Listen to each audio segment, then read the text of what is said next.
brother. Oh, brother. Good morning, and welcome back to another episode of the Matt Kors Show, where you're Matt Kors and I'm the show. Today is Wednesday, March the 20th, but this ain't no normal Wednesday, March the 20th. It happens to be FOMC Day. Happy FOMC Day to all those of you who celebrate. At 2 p.m. today, we will be getting the results of the FOMC meeting, which is where the Fed, an unelected body, decides to do whatever they want with our money. They could increase the value of it. They could decrease the value of it. They could fight inflation harder. They could fight it less. They could plunge us into a recession. This is a very, very powerful, unelected group, and that's just how central banks work. You might have heard of the family, the Rothschilds. Well, that's their whole claim to fame. They kind of spread this plague referred to as central banks, literally globally. So, hey, we're going to find out what's going on today. The results of the FOMC meeting come out at 2 p.m. today. I will be streaming it. And then Jerome Powell, the chairman of the Fed, will be giving a speech at 2:30. So we are doing a specialty stream later on today, just so everyone knows. So make sure you grab your cup of coffee. It's going to be a long day. It's going to be a crazy day in the market. I can borderline guarantee you big swings, big volatility, big moves. So I hope it's going to be a good one. I myself need a couple extra coffee cups this morning because last night I had the privilege, the honor, the exciting invite to the world premiere of Roadhouse. I don't know why it's really called a road premiere or a world premiere when it already played in South by Southwest in London, but technically it was a world premiere. I think it was the third showing of it. Really, really cool. I didn't get to meet him or anything, but Conor McGregor was there, and I was a little bit confused because I'm about 5'10"-ish. If you count my hair, I'm like 5'11", but most people don't count my hair. They cut me off here. So they're like, yeah, no, you're like 5'10". And I know Conor McGregor fights at like, 155? He was a lot taller than I thought he would be. For a guy who fights at 155, I was interested. I don't know. Jake Gyllenhaal was there. He was taller than I expected. And then obviously a lot, not everyone, but the whole cast and crew is there. Folks, the movie's called Roadhouse. It's a remake. It comes out on Amazon Prime, I believe tomorrow or the next day. And it's hilarious. I was cracking up. It is a very, very enjoyable movie. Is this going to be some sort of big, deep thought Oscar contender movie? No, but it is a hilarious, action-packed movie. It's Conor McGregor's debut role, and he is hilarious in it. And there's another character in there. His name is Arturo, or no, that's the actor's name. He's hilarious in it. But anyway, it comes out on Amazon Prime. It's a remake, and I had a good time. So you go there, you get invited to the after party. Everyone's all dressed up, dolled up. It was a good time. So I don't know. Because of that, unfortunately, I wasn't able to crush the stair stepper this morning because I didn't get up in time. But I did crush extra cups of coffee. And literally by just pure happenstance, it does literally work out so perfectly. 1775 is the stream partner today.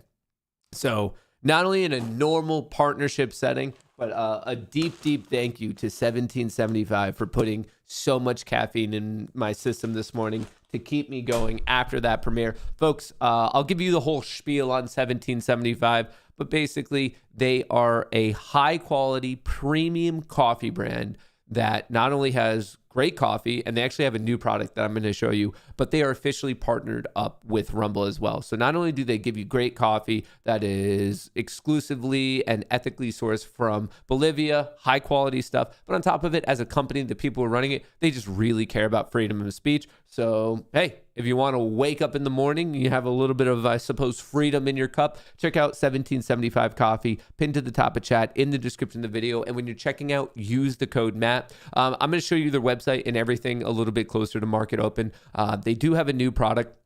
Right now, I'm almost at the end of my entire bag on medium roast. So we're going to be switching up, and I'll give you my personal opinion on the dark roast, but I can attest to it right now in real time. The medium roast, great. Phenomenal. I'm going to try the dark roast pretty soon. And like I said, new product. So I'm going to let you guys know what that is. But check it out. 1775 coffee, 10% off with the code Matt, pinned to the top of chat in the description of the video. And like I said, on a personal note, for me. I'm very, very happy that I have this caffeine this morning. All right. Well, with all that being said, let's prep up for the day. I want to give everyone the rundown of what to expect today, what to look for today, how to mentally be prepped for today. Then we have a little bit of news on some of the things going on across the pond. It looks like the Ireland's PM stepping down this morning. We have a little bit of an update in Europe with the ECB, a little bit of UK update, a little bit of crypto update, a little bit of updates just across the board. So prep up for that. If you haven't already, don't forget to like, don't forget to subscribe on both Rumble and YouTube. And I think we're ready to rock. Rock and roll. You guys good? You guys ready to run the show? Should the producer run the show? Should we hit start, or is there something else we need to chit chat about before we really get rocking? Good. I'm looking for a thumbs up, thumbs down. Can I rock it, or is there something else we need to talk about? Do you guys want my hair routine? Do you guys something else? Questions, comments, concerns? He might weigh a bit more. McGregor, I assume he walks around at 180, 190. He's a lean dude. I mean, I don't know. He was there. A lot of other fighters were actually there, obviously, because it's a fighting movie. It was a really cool experience. We're ready to rock? All right, let's get going.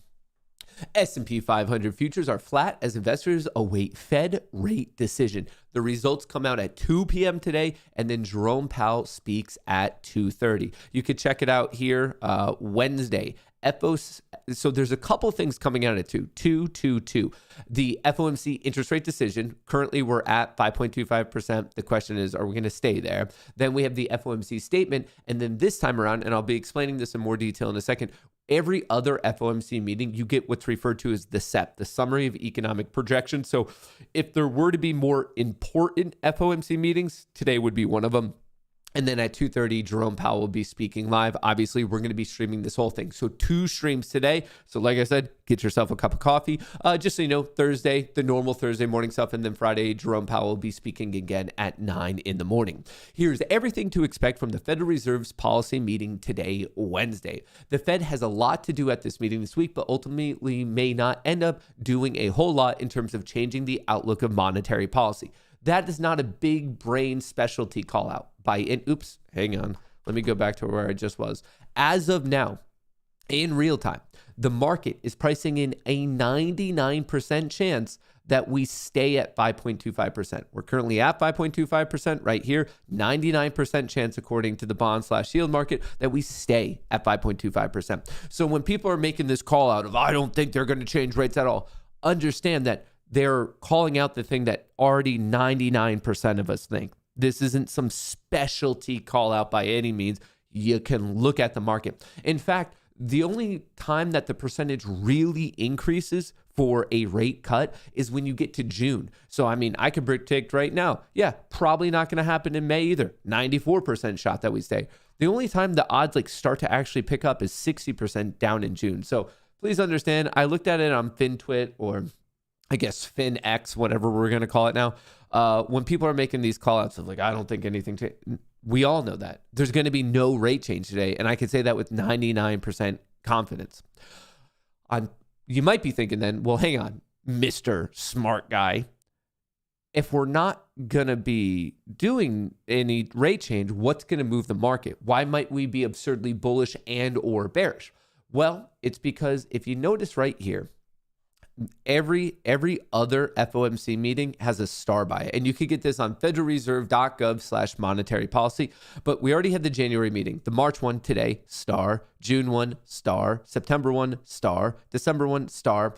The star, meeting associated with the Summary of Economic Projections, also referred to as the SEP. If you want a quick look at how this has, I guess, let me bring up the PDF just so you can get an idea of what it looks like. But it's where all the voting members of the Fed, so they're going to give us this breakdown. Here's the statement, blah, blah, blah. So that's going to come out before when I was saying there's the statement. That's exactly, that was statement. But let me show you an actual SEP right here. Press conference statement. Just a quick example.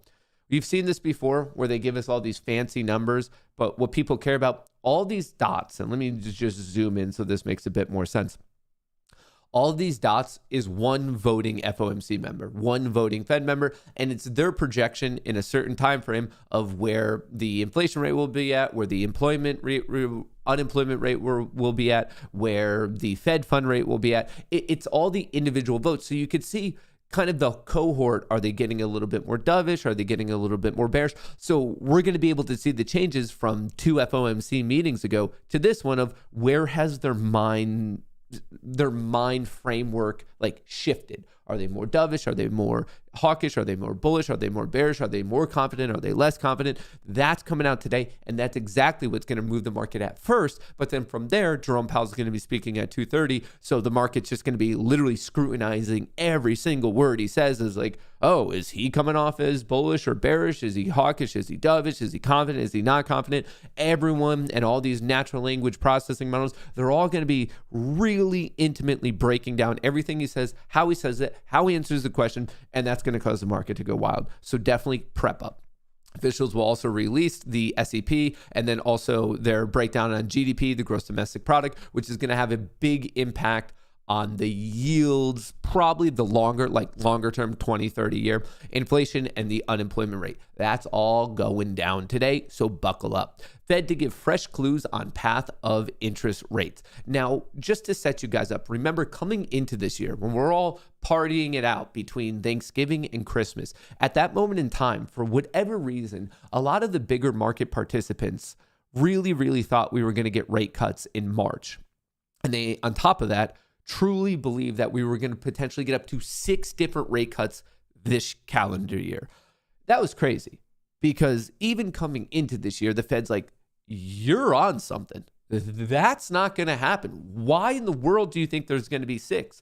And then the market's like, oh, because like you beat inflation and you're going to bring it down and we want the market to go higher. So like, of course you're going to give us 6, right? Like, no, actually, in fact, you're going to be lucky to get 3 because inflation is being very persistent, i.e. very sticky. And the market's like, la, can't hear you. We think there's going to be 6 starting in March. And then obviously December finishes up, January comes around, February comes around.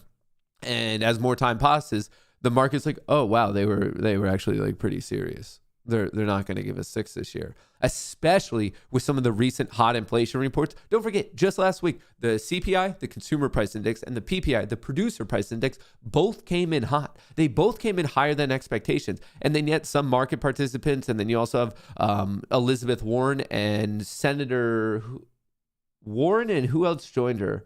Was it Sanders and Warren? I think it was Sanders and Warren. They're like, yeah, no, you got to cut down. It's like, dude, inflation is still there. We don't want to repeat the 70s where we fight inflation, but not enough. And then it comes back. No one wants that. So anyway, we're going to be lucky to have 3 rate cuts this year. And how do I know that? Because the Fed literally to our face in the camera is telling us that every single time they talk. So anyway, that's a little bit of how we got from where we were to where we are right now heading into the FOMC day. To a prolonged inflation kind of sticking in the economy. And Michael, I'd ask this of you. Do you think it's important for the Fed to push back a little bit and say, yeah, if things get this easy, if anyone can borrow, if stock markets are doing great, if you see mortgages start to come back to the fore, if you just get a 0.5 percentage point drop in the rate, do they need to do that to kind of bring this sort of a little bit more in check?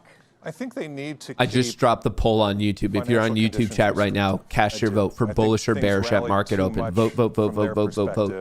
From the October-November period to earlier this year. I think they know if we're going to start an easing cycle at some point, financial conditions are going to ease, right? So they can't, have their cake and eat it too. But I do think they need to keep financial conditions restrictive on average. And I think they are. I think by our proprietary indicators, they're restrictive, but they're not as restrictive as they were in prior cycle peaks. But again, if they're getting a supply side rebound, that should be enough. But I think to your point, they would want to lean against, in their mind, whatever is excessive easing in financial conditions. Aditya, how is this restrictive? That's a good Get question. all the hard questions. Right, right. So what I would say is the Fed would be way more concerned if the markets aren't pricing an amount of cuts that the Fed views as appropriate, right? That was the case earlier this year, at the start of the year, when the markets were pricing 6.5 cuts, and that was clearly not what the Fed had in mind. Once the market's pricing they told sort us of that. reasonable number of cuts, let's say 3 this year or 2.5, then whatever that implies for equities, spreads, I don't think they want to get involved in that, right? They don't want to be in the business of managing Rumble, risk keep movement. voting. So I think they're reasonably comfortable now. They probably weren't at the start of the year, which is why the pushback was a lot more Rumble, aggressive at the keep start. voting. Let's finish on the playbook for tomorrow. So statement, projections, news conference. Let's go to the second point, projections. Only takes a few policymakers to come up just a little bit. That median drop's going from 3 to 2. Aditya, is that what you're expecting tomorrow? No, we're expecting them to stay at 3 cuts, the median 2, but it's a very close call. As you said, it only takes 2 people to move up in order for Ooh, the Fed to 1953 go from Texas, 50 you to pushed 5. it over The question just is, do you really want it to by signal 1 that? vote. What are That was the a close implications one. of that? Just to add to a point that Mike was making earlier, if you can't justify a cut by June, given that the base effects will be a lot less favorable for the rest of the year, you might not have a This leg guy's to actually stand pretty on to spot start on. I cutting don't know who he until is, early but he next year. kind of knows So what he's that might talking be a about. I like reason this to dude. just get going now, unless you're really comfortable starting next March, right? So for all of those reasons, we think it stays at 3, but it's going to be a very close call, and that's going to be the big focus for markets. Mike, what would you look for? So we're on the same page for that. But yeah, it's a close call. I think you're going to get a big upward revision in growth, something maybe to around 1.8 this year. We think PCE inflation on a core basis gets revised to 2.5, 2.6. We're at 2.6. Wait, they think GDP is going to get I upgraded think there's that enough much? time between now and June for them to say let's look at the data a little bit more and not prejudge it. But yeah, it's a close call. Interesting. All right. Rumble, you just voted. I don't want to give YouTube chat your vote, so I'm not going to say it yet, but I appreciate the vote. I got it locked in the old noggin. YouTube, vote. I need more of you guys to vote because it's roughly 50-50 right now. And the days that you guys are this suspect with things are the days that YouTube just gets its ass handed to itself by Rumble. So more of you guys need to vote on YouTube right now to get some sort of divergence. Rumble, I already got your vote. You're good to go.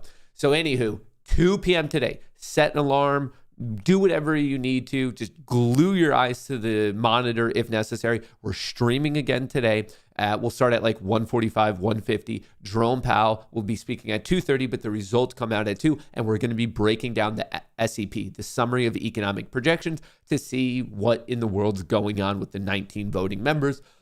But it's not just our central bank that's making movements. I know a little bit earlier this week, I covered what's going on with the Bank of Japan and how basically they're not really giving up on their yield control, the yield curve control, the YCC, but they kind of are. So that's a big news. And then we also have developments of what's going on with the central bank in Europe. The European Central Bank, also the ECB, their president signals June cut, but says future rate path uncertain. Sounds like ours. And that's because they've taken a very, very similar path. They were a little bit lagging behind us in terms of when they started to make these decisions, but it's really not a big surprise that the ECB, what's going down in Europe, is very similar to what's going on in the US, is because they've chosen to handle the situation in a very similar situation, or in a very similar manner, I should say. UK inflation falls more than expected, hits lowest in nearly 2.5 years. Well, that's actually better than us because our inflation just started ticking back up. At least in the UK, there's this continuing to come down and down and down. So to those of you watching from across the pond, massive congrats to you because maybe your guys got a little bit of a better handle on the situation than ours does. Recently, everything's been rippity-skippity-doo-dah, and now crypto's taken a pretty considerable breather. Crypto market sheds $400 billion of value as Bitcoin sell-off intensifies after hitting an all-time high. So right now in real time, Bitcoin is trading at just below 64,000 with a market cap of 1.25 trillion, which puts all of crypto put together at a total value of just below 2.4 trillion. Not long ago, we were all kind of thinking, is it going to hit 3 trillion? Bitcoin slid further yesterday, Wednesday, briefly dipping below 61,000. On BitMEX, it actually got below 9,000. There was a quick flash crash and someone bought it all up, but probably more of an exchange issue than really anything else. Most other exchanges kept it above 60. continuing a sell-off that began after the cryptocurrency hit an all-time high last week of just below 74,000. Bitcoin has had a stellar run-up and is up 124% in the past year. The world's biggest cryptocurrency hit a record high of just under 73.8 thousand, once again, depending on the exchange you look at. Profit-taking and large outflows of the Grayscale Bitcoin Trust are partly behind the Bitcoin sell-off. So let me is it CoinGlass that I need? CoinGlass, I think this is it, where you could see the inflows and the outflows. Yes, right here. Volume, market cap, flows. So a little bit of a switch up. This you can't see it because my big head's in the way. But for a while, they were net positive inflows. Like there's always been big outflows from GBTC. That was the first one. That was the trust that got converted into the spot ETF. So the flows have been kind of out of GBTC and into things like BIBT, FBTC, ARCB, BITO, all of those. But the inflows into those still outweighed the outflows from GBTC, if that makes sense. They were net ahead, which is all these green. There was more money coming into the crypto ETFs than was leaving. But over the past 2 days, we've actually seen a slight negative decrease in the money in these. Kind of interesting. But then on the flip side, with the decrease, we actually saw the highest volume ever on things like BIBT. So were people hitting the panic button, hitting the red button, the ejecto-cedo button, or were they saying, oh, finally a usable dip, and then they end up just getting in on the dip? So a couple things to consider there. If you ask me, let's take a look at the chart. I think things are still healthy. I mean, I know people are freaking out about a couple day red drawdown, but if you zoom out to any considerable time frame, it's fine. So I guess if you're an active trader in the past week and you've been bullish, yeah, you got steamrolled. And I feel bad for you, but I mean, that's just, you live by the sword, you die by the sword. In reality, the EMA cloud is still bullish. We're still holding support. We might be bouncing. Yeah, it's lower highs, lower lows. So I wouldn't be taking a stab at it yet because I don't want to catch a falling knife. But I also fully understand that it could turn at on a moment's notice, and we just needed a breather. Things don't just keep ripping and ripping and ripping. Obviously, sometimes the engines get a little bit too hot. So just wanted to show that off to you. Solana also getting smacked pretty hard at the resistance of 205, but still holding its positive cloud. Ethereum, a little bit more suspect, almost broke down yesterday, dipped below that 48 EMA, saved itself, trying to fight back. If it once again dips below 3,200, maybe something to pay attention to because there might be an additional sell-off. So that's your quick crypto rundown. But just since we're here, I do want to talk about the overall market. There's a very real chance today that we break down potentially below 508, and that's a legitimate breakdown. But on the other side, there's a very legitimate chance we see a new all-time high above 518. Currently trading at 515.58. Yesterday, we closed at 515.71. So if we were to open right now, we would be slightly below yesterday's close. Yesterday was a bullish engulfing candle on the daily chart. This is a rare day. When you see the low open lower than the previous day, and then you push higher and you close above the high of the previous day, that's a bullish engulfing candle. This happens about 5% of the time. So you could roughly expect to see this once a trading month. A trading month roughly has 20 trading days. So by many mathematical, statistical definitions of the market, what happened yesterday was a rare day.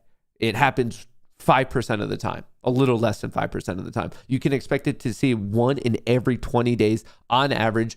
And it kind of just put us within striking distance of that all-time high. If you're looking at the SPY, the Qs a little bit farther just because the semiconductor world, after ripping things like NVIDIA, AMD, SMCI, they're taking a bit more of a breather. And because they're obviously very impactful, not only to the SPY, but specifically the NASDAQ, since they took a breather, that's just why we're not as close with the all-time high at 448.64. Speaking of digital gold, Bitcoin, actual gold is looking pretty good. So actual gold ripped, hit a new all-time high on Friday, March 8th. Since then, slowly but surely coming down, but holding the support around 2,150, holding here, I'm personally looking for this to start to break above some of these recent highs to see if it has a whole nother leg. All right, Microsoft hit an all-time high recently, holding the support. Microsoft's looking absurdly strong. We've been talking about it, but if you're an investor in Microsoft, first of all, congratulations. And if you're a swing trader, recently, there's been many opportunities to go long on Microsoft, and it looks like it's paying off handsomely. NVIDIA, If it gets above and closes above 920, I think it could have another leg to the upside. SMCI is taking a hit because they are doing a offering. They're diluting the stock. They're selling 2 million shares. Tesla trying to save itself at 164, getting back up to previous support, now acting as resistance at 175. Tesla, if it gets above and holds above 175, I'd be interested. On the flip side, if it gets knocked below and closes below 164, I think we have a continuation to the downside. Meta looking like Nvidia. I'll show you it's also looking like Netflix. Fake out, breakout, comes down, consolidates higher. Looks like it's gearing up for another move to the upside. But so much of this is going to be hyper dependent on how things play out with the FOMC meeting today. Netflix, like I said, open range breakout, going, consolidates, looks like it might be wanting to go again. So a lot of things are not necessarily bullish, but they're almost there, like just a little bit more, and we might have some big tech names with a beautiful bullish breakout. Speaking of a beautiful bullish breakout, congrats to all the energy traders in here, just because the energy oil has been looking very strong. Higher highs, higher lows. The official close above 80, went all the way to 83, taking a bit of a breather, but I think energy is going to keep going. So that's a quick breakdown. Don't forget, sign up for the newsletter. It is 100% free. MattKors.locals.com. When you're on Locals, you can also get connected to the Discord if you so choose. The first month is free if you sign up becoming a supporter with the code GOONIE, GOONIE. Make sure that's applied, and your first month will be 100% free. I give you all the macroeconomic events, all the earnings I think you're going to care about. Just so you know, tomorrow after the market closes, Nike, Lululemon, and FedEx. I think there's some people in here trading those, so I just want to call them out. And then also for today, Wednesday, March the 20th, historically, over the past 2.5 decades, this day has been seasonally neutral. Some days the Bears win. Some of these times, depending on the year, the Bulls have win. Overall, the Bull win percentage is 52% with a profit factor of almost at 1. It doesn't get more neutral than that. Half the time the Bulls won this day, half the time the Bears won this day. It kind of just shows you the volatile nature of what goes on with these FOMC meetings. Update on the option strategy, the charts that I care about, all that good stuff. But anyway, you could get it. Description of the video. My moms will put it in chat. Just sign up, MattKors.locals.com. 5 things to know before that bell goes dingity ding ding ding today. Up and waiting. Everyone's paying attention to the Fed. The markets are higher, but not new all-time highs. We're within striking distance. And will we hit a new high is all going to depend on this dude right here. Mr. Money Printer goes Burr himself. Intel on Intel. Intel just scored a $20 billion deal between grants and loans and blah, blah, blah. 8.5 plus another 11. It just goes. Anyway, big news on Intel. I don't know how many of you are really trading Intel. I think there's more buys towards NVIDIA, SMCI, and AMD. I just wanted to put that on your radar. Bitcoin burnout. Yeah, it's taking a breather. We don't win over it. It's not bothering me whatsoever. Lackluster luxury. French group Keurig warned Wednesday the company's Gucci sales.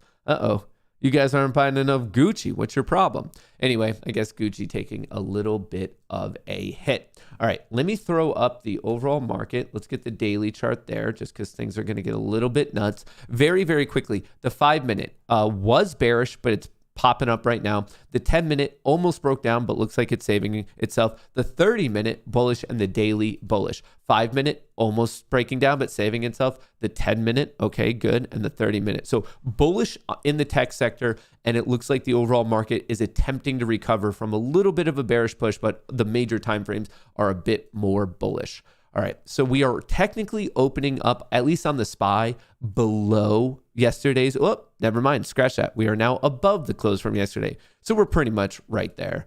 For everyone who's in the Discord, it looks like Rue's not going to really much matter today because we're pretty much at the closing value. And if you're not in the Discord, you have no idea what I'm talking about. It's just one of the trading strategies that we use. Now, with all that being said, we got to bring up the wheel. We got to decide which way you guys are going to go. So we do have Rumble's vote in. They locked in as bullish, and so did YouTube. So both of you guys voted bullish. Both of you voted bullish, but let's see if the wheel agrees with you. The first roll right here is for Rumble. Red means we're reversing it. Black means we're sticking with it.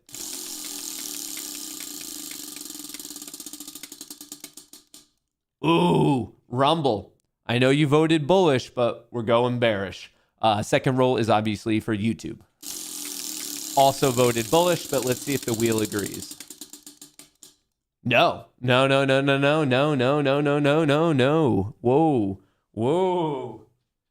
The old wheel is hitting the reverse on you guys. Hitting the reverse on you guys. You guys can't see it down here, but I'm bearish. I just clicked bearish and I just clicked bearish. Okay, so on the left side is YouTube's chart and account. On the right side is Rumble's chart and account. Today is day 6 of the trading competition. Today is day 6 of the trading competition. And as of now, the two accounts are perfectly tied. 38 and 39. Let me find it right here. 38 and 39. You can see 615.30, 615.30. 138 is YouTube's, 139 is Rumble's. You guys are perfectly tied. You've had 5 perfect days. Both chats have gone perfect. You haven't voted the same way each day, but you are at this moment in time perfectly tied. Let's see if it continues. You guys both voted bearish today, or excuse me, bullish, but then the wheel reversed your vote. So you're actually going to take a bearish trade right at open. And other than that, I'm going to see. So I blew out 2 accounts yesterday. So I'm going to see if I can get some accounts approved. So hopefully my vote is right. I'm going to take a bullish trade at open and we'll see how it goes on my personal accounts. We'll see how it goes. And as we're waiting for that bell to go dingity ding ding ding, special shout out to 1775 Coffee. I'll give you their whole spiel right after we see the market open, but the dingity ding ding ding casino market opening bell brought to you by 1775 Coffee Co. And even though I'm holding a dark roast, it's really brought to you by a medium coast, because that's exactly what's in my cup right now. This bell, the market, everything will be opening in 15 seconds. Let's see if you guys can keep your streak going to 6-6. You're looking for a perfect movement. Ooh, I kind of feel bad that you guys got reversed, but maybe the wheel just knows something we don't. All right, and we're off. Order, target filled. Target filled. And we're off. And we're off. And we're off. Target filled. Hello? Hello? All right, you guys hit it. You got lucky there. But I'm going for more of a degenerate one. Let's see if this one hits. I'm trying to see if I could get this account approved. I'm trying to remember 2 accounts I blew out yesterday. They just didn't cross the finish line on the PA. I'm looking for a pop-up to 18,336 to get 2 more accounts approved so I can trade them for real money. So I'm trying to pass the challenge right here at market open. And it looks like I got close, but close doesn't really count unless you're playing horseshoes or hand grenades. Come on, brother. Just go. Just go. No. No, go higher. Don't do this to me. We were so close. So close. Just go. Go. Go. I need this. Order canceled. Order submitted. What? Order canceled. Order submitted. I don't know what that one's doing. Profit target?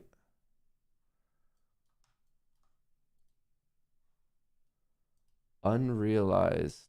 Why was my order taken away? I'm a little bit confused. Do we have a bit of a lag situation going on? For some reason, the order was just taken from the market, and I don't know why, because it was I don't really know. What did I need? Now I have to trade this manually? I kind of forget the target that I needed. Well, that can't be good. This can't be good. Hello? Hello, Tonto? Well, now we're just at break even. We were looking good there for a second. Something took a profit target, but I don't necessarily... Order filled. All right. Well, didn't pass the test on these new Apex ones. I got close there. What's going on with account 137? 137. What?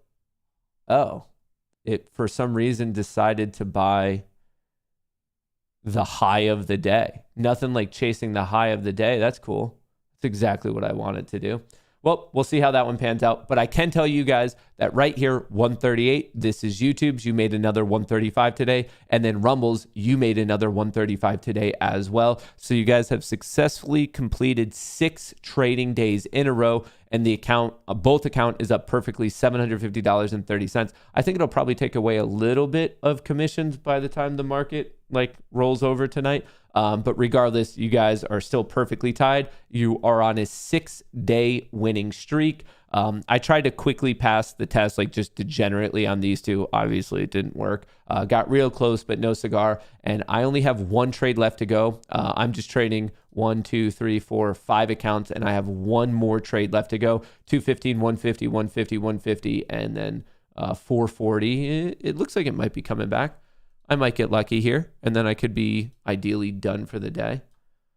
Come on, just keep going. Just keep going.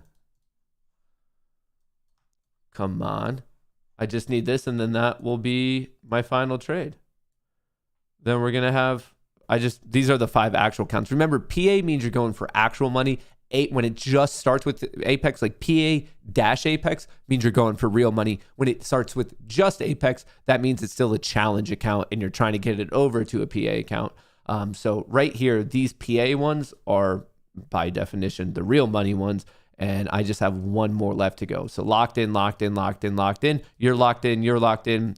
YouTube chat, Rumble chat. My 4 out of my 5. I'm not trading these other ones because I'm waiting for the payout request to get approved. But this is not going the way I need it to. What one is this?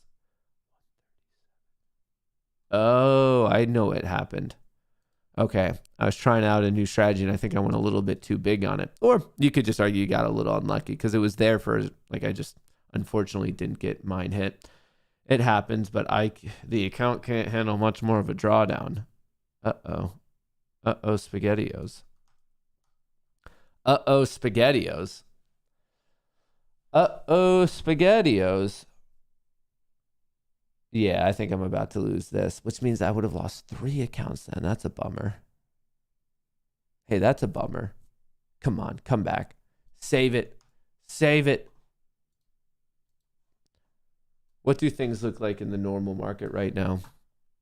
So both the SPY and the Qs opened above their close from yesterday. The SPY very quickly got hit, and now the Qs are getting hit as well. Bitcoin's hanging out just above 63,000. NVIDIA, SMCI is taking a bigger hit. SMCI is the biggest drawdown on my watch list. Tesla up 1.5%. RUM's up 2%, maybe battling back to $8. If someone can very kindly remind me in a little bit, we'll check out the Ortex numbers to see what the short interest is, the cost to borrow. I believe the short interest is just above 18. Cost to borrow should be in about the mid 40s. And then the utilization should be in the high 90s. But we'll go get the recent numbers right after the market opens and kind of calms down a little bit. Netflix popped, holding. Meta kind of bleeding off. Tesla did pop, coming back down. SMCI, remember the dilution. NVIDIA is actually getting hit. Had a decent opening, but now getting smacked. Microsoft slowly drifting down. Coin is taking off. Coin opened at 231 all the way up to 235. Solana doing its thing. Bitcoin doing its thing. Gold doing its thing. What do we have? AMD a little bit choppy. Ethereum's up 5.8%. Order filled. All right, that one PA account I think just got blown. Yeah, I think it had to. Okay, so this account won't be able to do the payout request, but actually another one successfully crossing the line, 52,600. So this one is what I needed. So another account locked in will be able to take out 2K. And then, so that's 2K. And then 1, 2, 3 accounts are within about $150. So we are getting close. Getting close. So that's it for these today. I guess time to shut that down. So lost 1 PA account. Oops. Was trying to run a new strategy. Swung it a little bit too big on the new strategy. That's this one right here. Lost one of these PA accounts. New strategy just didn't work out. Sometimes that happens. But fortunately, this one did cross the line of the profit I need. So I just need 10 full trading days. And I think this one's at 9 now. So that Actually, today's the last day of the request window. So I think I'm gonna have to wait on this one till April, but then these other ones are within 150. So $2, $4, $6, $8,000 potentially if the accounts can survive till April 1st. And 3 of them, I just need to make another $150 on, which as long as I take your trades, that will be easy peasy lemon squeezies. And then on the bottom here, these were just 2 like challenge test accounts that obviously I did not pass the test. So anyway, shutting that down. Yes. No sense in continuing to push it when you already made the money that you need to make. All right, let me shut down Rhythmic, and then we'll bring back the market to see what in the world is happening today. Interesting open. Today, I mean, you could fully expect a very, very strange day just because it is an FOMC day. In my personal assessment, whatever happens between now and 2 p.m., market open to 2 p.m. Eastern, I don't think really matters, just because the market's reaction at 2 p.m. is going to be extremely volatile. Then there's going to be a secondary wave of the market's reaction to Jerome Powell's speech at 2:30. So we're going to have 2 different waves that might build off of each other. They might contradict each other. And in all reality, that's going to be the movement of today. This stuff beforehand, this is just the prelude. This is just some random whatever stuff, like, you know, or just maybe a little bit of a drift up, a little bit of a drift down. It might even be volatile, but my point is that it doesn't really matter until we get the FOMC results. So be prepared. 2 p.m. today, Jerome Powell speaking at 2:30. Unfortunately, I lost one of my accounts, but good thing I still have 19 other accounts on Apex. It is what it is, but I can update you guys. Let me just show you. Let me show you where I'm at, just for transparency's sake, because I see some people saying, hey, do you actually like get money? Like, do people trade well enough to request money out? And just to show you, yes, you 100% do. So here's my information. Historically, you could see the dates 1, 2, 3, 4, 5. So up until mid-February, I requested out 5, aka 2,000 each, and they were all approved. So 10,000 because 2,000 times 1, 2, 3, 4, 5. So I did 1 in December, 1 in January, and then 3 in February. And then since then, you could see in March, they're all just pending. So 2,000, 2,000, 2,000, 2,000, 2,000, 2,000, 2,000, 2,000, 2,000, 2,000, 2,000. There's 11 of them, and that's just the recent one. So that's 22,000, and then plus the other 10. That's 32,000 in totality. Now, I can't definitively say 32 right now just because these are all still pending. So I'm waiting on it getting approved. But just to show you that it is actually possible, this is $32,000 worth of payouts from this SIM-defunded prop firm. So yes, you can make money. I mean, I already definitively have $10,000 in my own bank account from it. And I'm hoping that these other 11 give me a whole nother 22. Now, what I just showed you this morning, one of them that was close, unfortunately, I just blew it out. Like I was trying a new strategy, got unlucky with it. But then the other one officially passed. So I just literally need to wait for the next payout window, which is going to be starting April 1st to the 5th. There's 2 payout windows per month, the 1st to the 5th, the 15th to the 20th. So another 2K already locked in. Great. Awesome. So instead of 32,000, we're looking at 34,000. And then there's 3 more that need about $150 between now and the 1st. So ideally, I should be able to make it. Ideally, hopefully. So excited to see how that all goes, but hopefully another 8K locked in and maybe even more by then. I mean, if you guys trade well enough and continue with your streak, you're making about $135 per day. And remember, the race is to 52,600. So if you make, you're making $135 per day. So it's going to take 20 trading days and you're already on day 6. So you guys at your current rate are going to need 14 more trading days, which means you're just going to miss out on the trading window because between now and the 5th, there's 11 trading days. So you guys are actually going to just miss out on being able to do the pullout request. So you're going to have to wait till the 15th of April. Interesting. That's a bummer. Don't forget that next Friday, the market is closed in observation of Good Friday. Interesting. Didn't realize that. I thought you guys would have been able to hit it. Unless you guys vote. In the final week, if you guys so choose, I will allow you guys to up your contract size if it's unanimously agreed upon by both Rumble and YouTube chat. Right now, you're trading 3 contracts. I will allow you guys to go up if it's vote. Of course, this is the democracy. It's your accounts. You guys can do whatever you want with it. If you want to vote to go up, I'll allow it. And even if you want to vote to go down, I'll allow it. Or you could vote to just keep it the same. So we're going to see. We're going to see. Exciting stuff. All right. While we're waiting for the market to continue, shout out to today's stream sponsor, 1775 Coffee Co. If you want to wake up and not only taste delicious coffee, but maybe you want a little bit hint of, I don't know, freedom. That's exactly what 1775 Coffee Co. has. If you haven't heard of this coffee company, they have high quality premium coffee sourced from literally some of the most quality places in the world. Specifically for 1775, they get it from Bolivia. As you can see right here, they have a medium roast, a dark roast. For stream purposes, I'm showing off the dark roast, but I've actually been drinking the medium roast. That's just the bag I'm going through right now. I don't know. I'm on my 3rd, 4th, maybe my 5th cup of coffee this morning. It is awesome. I have not tried the pea berry one yet, so I want to try that one.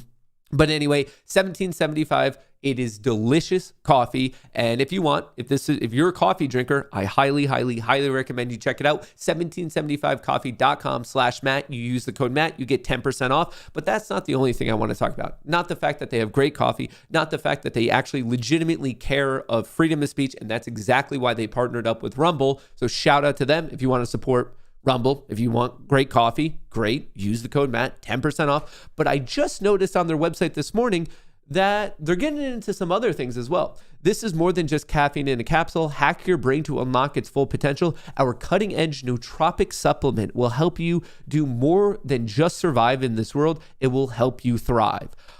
It's called Limitless Cognitive Enhancement. I have not tried this yet. I literally just recognized it this morning. So right after stream today, I'm going to order myself a bag of it to try it out. But for any of you who are into nootropics and you want to see what's specifically in it, right here, some mushroom blend, caffeine, methylliberine, DHA, GABA. It looks like things that are in all the normal nootropic type of stuff. So if this is something that's up your alley, especially as a trader, if you want to kind of function with a little bit more focus, a little bit more energy, a little just bit more clarity in the situation, probably something worthwhile to check out.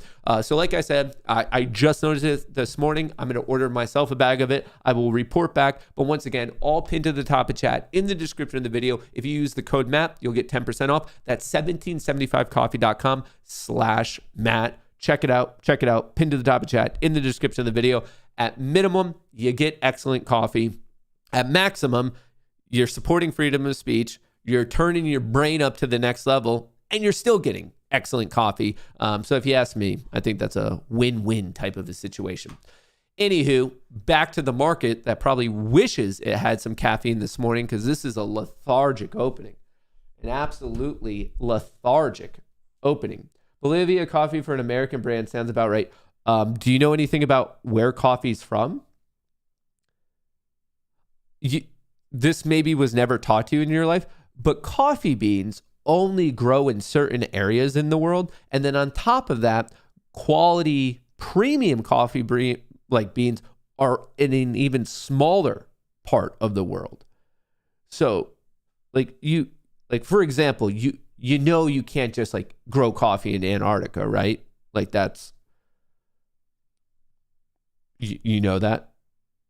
That's just a well-known thing that not every single plant or fruit in the world grows everywhere in the world. There are certain zones. I think the word is actually climate. Certain climates are required for certain things to grow. So that's why. That's a lie. Coffee comes from the supermarket. Oh, you guys.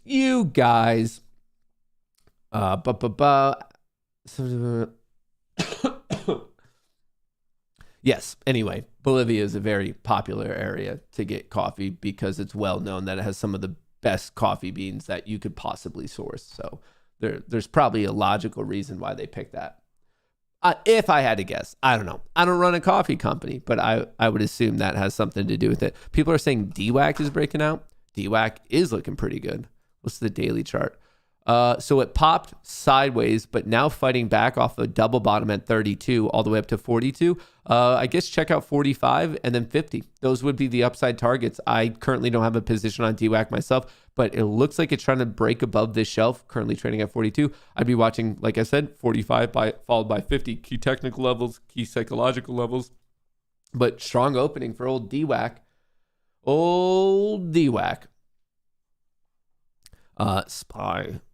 The Qs traded all the way down to, it's got its legit gap fill on the Qs right here at 439. And then also additionally, it looks like we're having it got its trade to the close. So the SPY itself didn't have a legit gap, but obviously in the very first minute of the day, it traded to its close from yesterday. The Qs did have a legit gap. They got that at 9:37, and then 3 minutes later, it hit its close from yesterday. So once again, for all of those of you in Discord, the second half of Rue of predicting those gap fills, both were pretty obvious ones this morning, and both already hit today. So I don't think anyone's the most surprised by that. Folks, if you haven't already, I would kindly ask of you, whether you're watching on Rumble or YouTube, or if you want to be awesome and do it on both, smash that like button. It helps out with the algorithm and promotes this video to more people on Rumble, to more people on YouTube, to bring more people into our cult of degeneracy. So don't forget to like, and obviously definitely don't forget to subscribe. Just because you're awesome, Maine. Thank you, Spilled Bong Water. You know, say what you want about spilled bong water. Oh, it smells. Oh, it's everywhere. Oh, what in the world is that? I get it. A lot of you guys are going to have negative commentary when it comes to spilled bong water. But I can tell you, my own experience with spilled bong water, an absolute delight to have in your YouTube chat. Like, what a guy. Spilled bong water is the type of person that wakes up every morning and says, hey, how can I spread a little bit of positivity? How can I spread a little bit of love? So I get it. Historically, you might not have had the best experience with spilled bong water, but I disagree. Spilled bong water, great person. Great person. Shout out SPW. Dude, DWAC is really taking off. Oh, while we're chit-chatting about it, let's look at Rumble's numbers. And I guess while we're here, we could also look at DWAC's. Let me log in. Let's get you those short interest numbers on both of these equities. Rumble.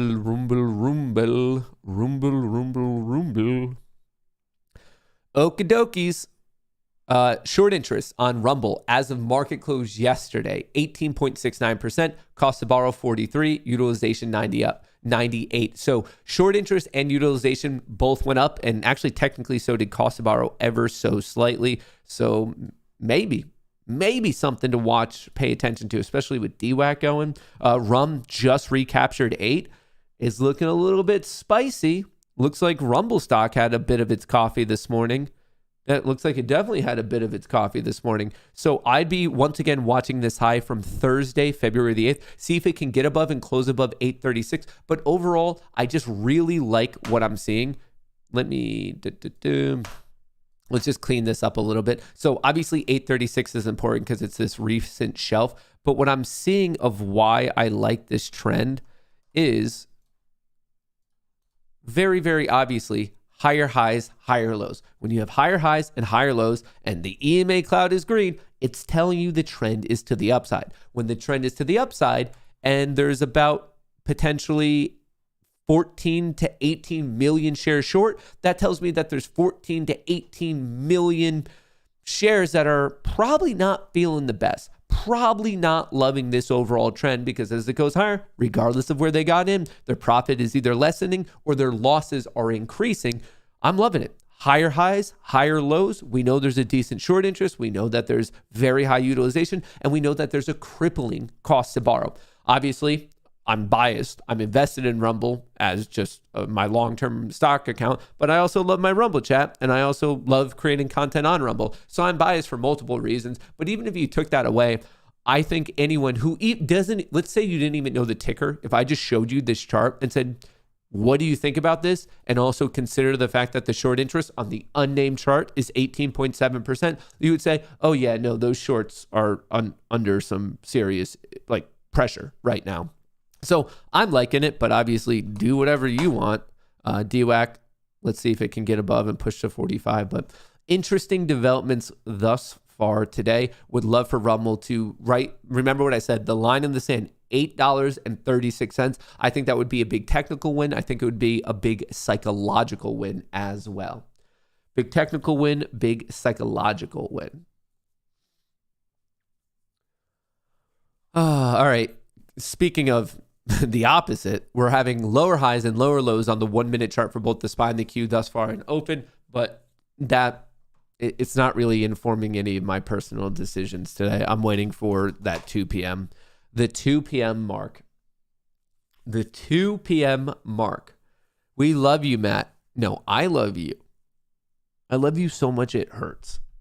Sometimes I wake up in the middle of the night from a night terror, and then I just start sobbing about how much I love you. And I'm not even saying chat. I'm saying you individually, Mr. Venenditi. I just think, I'm like, where's Mr. Venenditi? Where is he? I need him right now. That happens to me at least 3 times a week. And by 3, I mean 6. Some nights I just forget about it. But at least 6 nights of the week, I just think, Mr. Venenditi! I just scream it like that. And then after a couple fits of anger and rage and just unidentified emotions, I like come back down to earth and I'm able to go back to bed. No trades at all until 2 p.m. There's a I already traded the futures market as you saw. So you guys traded. So that was 2 accounts. Then there was 4 more. Then there was 1 that blew out. So 5 accounts is good. No, that's a lie. 6 accounts are good. 1 account was lost. 2 challenge accounts were failed. So I'll try those again later. But in terms of options, I might not trade today. I don't know how many of you guys saw the update video. I did not have a good day yesterday. I thought I had monk-like discipline, and I did for about 2 weeks. And I don't know what happened yesterday. I just lost it, and I refused to hedge my position when I needed to hedge my position. So I took an outsized loss. So even if I was trading perfectly, there's a good chance I would skip today just because it's an FOMC day. But then also in light of what I did yesterday, I think I'd need a 1-day cooler, like just to basically to recommit myself to staying as disciplined as I possibly can, because I don't know why. I don't know what the psychology of trading is, but I mean, I'm sure you guys have all been through it. You could trade discipline for so long and then just one day, like just something in your brain breaks. And you're like, you know what? I'm going to throw all my rules out the window. And I discussed this in more detail in my update video yesterday. But I find it particularly frustrating because I'm a person who's done extensive statistical analysis of the market. As in, I strongly believe I know exactly what to do in most situations. And then I cannot explain to have that knowledge in your noggin and then to do the opposite. It's so stupid. And so then you just get frustrated at yourself. And then for me, I don't know how many of you have to deal with this, but I'm in, I guess, a little bit more of a unique situation where I've chosen to go on the path of being completely 100% transparent with all of you guys. I share all my wins, but I also share all my losses. So I think generally when you have a bad trading day, you handle it internally. Maybe you talk to a girlfriend, a boyfriend, a spouse, a fiance, whatever it is. Maybe you go to the gym and exercise. For me, I feel especially stupid because I have to share it with thousands of people. Like since I share all my wins, it's not fair to only do that. You have to share all your losses as well. So for me, not only do I have the frustration at breaking my own discipline, I have the frustration of losing money. And then on top of that, I opened up myself to internet scrutiny, and I get it. Like I don't even necessarily blame the negative comments because like that's like when you do stupid stuff, like, and people are like, wow, that was really, really stupid. Yeah, it was. Like, I can't even be angry. I don't even take it as a personal attack because that is fair commentary. If you saw what I did yesterday, if I was coaching myself, if I didn't know myself at all and I was just like this coaching entity and I saw this other, whatever, unnamed person doing the trades I did, I would take that person and be like, this is fucking retarded. Stop. And I don't know. So I don't know what happened in my brain. I don't know what broke in my brain. And I've said this a million times before, and I'm going to say it 10 million more times in the future. 90% of the makeup of a successful trader is not your skill set or your knowledge related to trading. It is your discipline. I will die on that hill forever and forever and forever. 90% of what makes up a profitable, successful trader is your discipline. It doesn't matter if you know every single factual thing about the market known to man.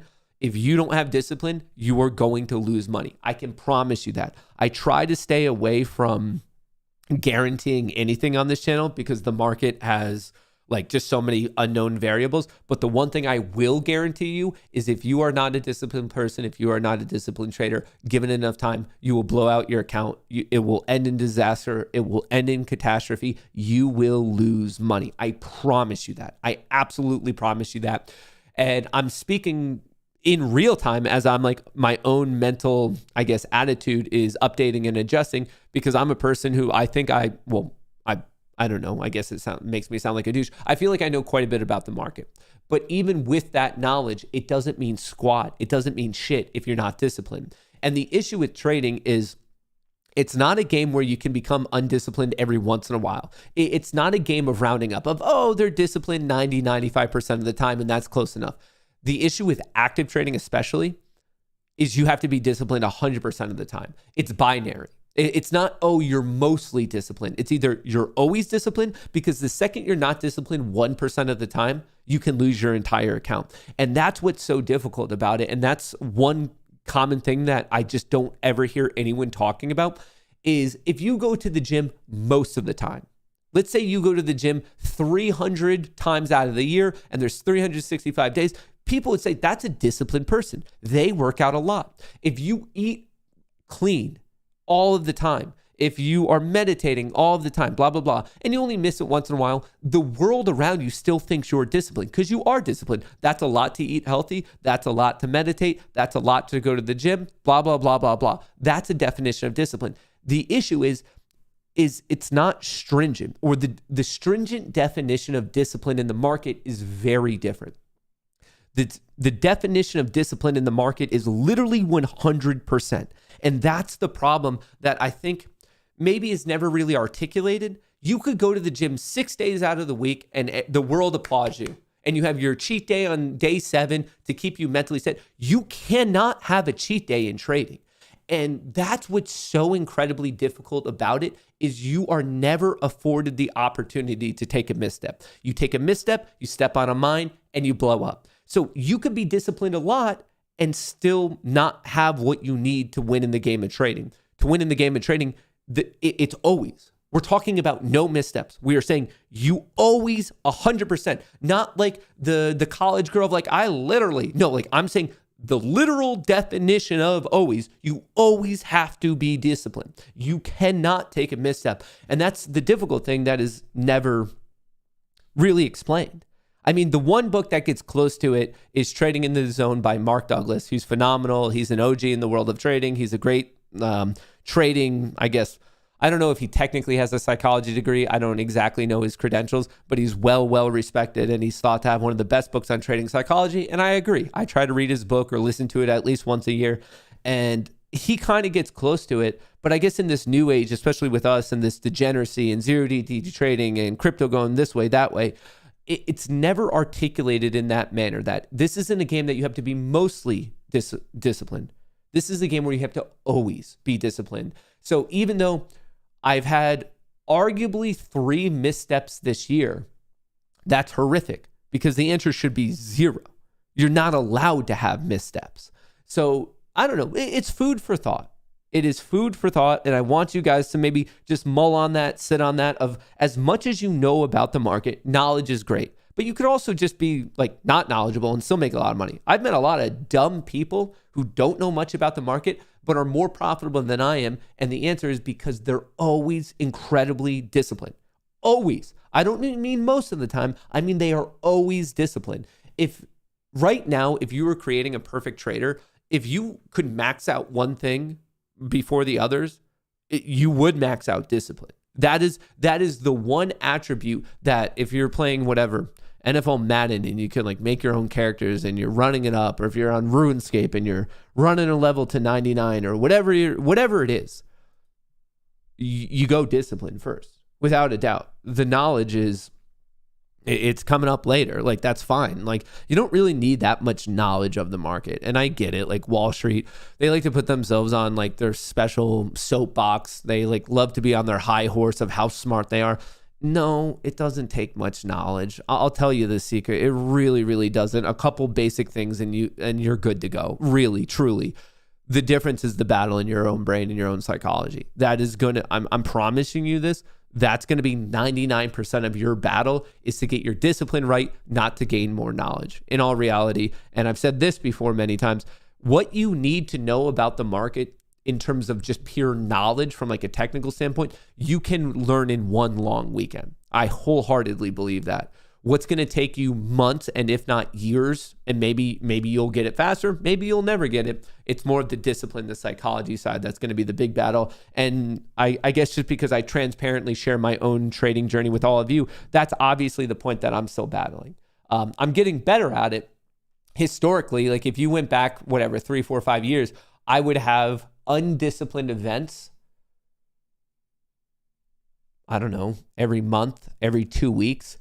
And now it's like the frequency of them is cutting down. But the issue is it can't just be low. It has to be zero. And that's the battle that I wish there was like a little magic pill we could all take. I wish there was like one particular thing I could say that would just click in everyone's brain and like, oh, now I'm going to be disciplined. The issue with it is it's not teachable, because we all have our own history. We all have our own current life events. We all have our own perspective of life. So what works for one person to be incredibly disciplined might not work. There's no one size fits all. That's just not how it works. It's all a very internal battle. So as much as you might listen to someone like me, these motivational videos, you read that book, you sign up for this trading group, you could do all of that shit, but it's still a very personal, internal battle with yourself. That's all it is. That's 100% all it is. And maybe you stumble across something that resonates in your brain in a certain way that gets you to be on the right path. But there's no one thing that's going to work, because we're all just dealing with different shit. We're all 100% dealing with different shit. And for me, recognizing how important discipline is, that's exactly why I'm drawn to systematic trading. That's why I love trading algorithms. That's why I like clear entry criteria, clear exit criteria, because at least then I have a fighting shot. What's his name? His name will come to me. He's a massive podcaster. Chris something. He's from the UK, but he does like a lot of lifestyle interviews, a lot of motivational stuff. Chris something. He's from the UK. He's a health nut. Chris. Does it start with a W? Someone has to know it. Chris Jones. I don't think it's Chris Jones. I don't know. Anyway, Williamson. It might be Williamson. Like a kind of a younger, like UK British dude. Pretty cool. Williamson. It might be him. Two of you guys are saying Williamson. Anyway, he recently had a podcast that was like kind of a cool point of, I think even the person he was interviewing was trying to like illustrate this point, is if you look at like this concept of like, oh, you got to set goals, write them down, achieve your goals, write your goals. That's stupid. That like inherently is kind of stupid, because we can all have the goal of making money. And the example they use is if you look at the Olympics and the 100-meter dash, the 100-meter sprint, they all have the goal of winning. They all have a very, very high goal of being the fastest person on the planet, getting the gold medal. There's no difference in their goals. The difference is when shit hits the fan, the winner's going to be the person who had the best systems throughout. And obviously in that one, it's going to be what was their diet, what was their training, what was their nutrition, what was their sleep regimen, and basically how much did they follow what they were supposed to be following. And then more directly related to the training, we all have the goal of making more money. If your goal is to do well, that's why we're all here. We're all here to make more money. So the difference is when shit's hitting the fan and when money's on the line, what systems do you have to fall back on? AKA, what is your discipline? And for me, in a very literal sense, it is what is my trading systems? And I can do well if I'm sticking to the system. The issue is like when I just like go mentally off the rails and decide to not follow the system for God knows what reason. I don't know why. I don't know why. And I guess if I ever figure it out, I probably won't tell you, to be honest. I'll probably be so fucking rich just drinking Mai Tais on a beach somewhere that there's not going to be, I'm not going to announce when I perfectly master my discipline, but there's going to be signs. As in, you'll probably never hear from me again. Once in a while, maybe in like a local bohemian newspaper, they'll be like, Gringo gets drunk for 45th day in a row, steals catamaran, and permanently joins a dolphin pod. There's going to be signs of it. You're going to hear weird thing in the news about me. But I don't think there's going to be a direct announcement. But there'll be secondary and tertiary things you could pick up on for sure. I see some people asking about the FOMC meeting. The results of the FOMC meeting comes out at 2 p.m. Eastern, and then Jerome Powell speaks at 2:30. I will be streaming it. I'm not going to stream from now till then. It'll be a whole second stream that will start at like 1:45. Dolphin pod? Yeah, why not?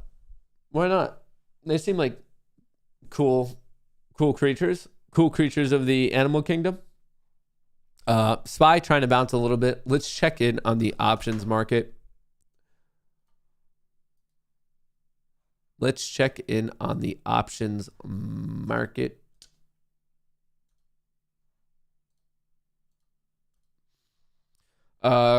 Puts being closed, calls being purchased on the SPY. So the delta is picking up, and we're seeing price pick up a little bit as well. I haven't really done any. I did those Apex trades, but I don't know. I'm seeing that the Qs are kind of weak. The Qs are going nowhere. The SPY's picking up. Is it because of the energy in the finance sector? Definitely not energy. Finance is picking up because TLT is picking up. So the 20-year bonds are picking up.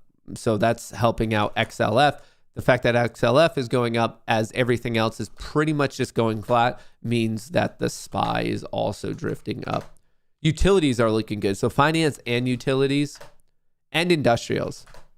Healthcare is not looking so good. Healthcare a little bit down. Utilities, industrials, and finance all up. Energy and tech sideways. Those are the major sectors.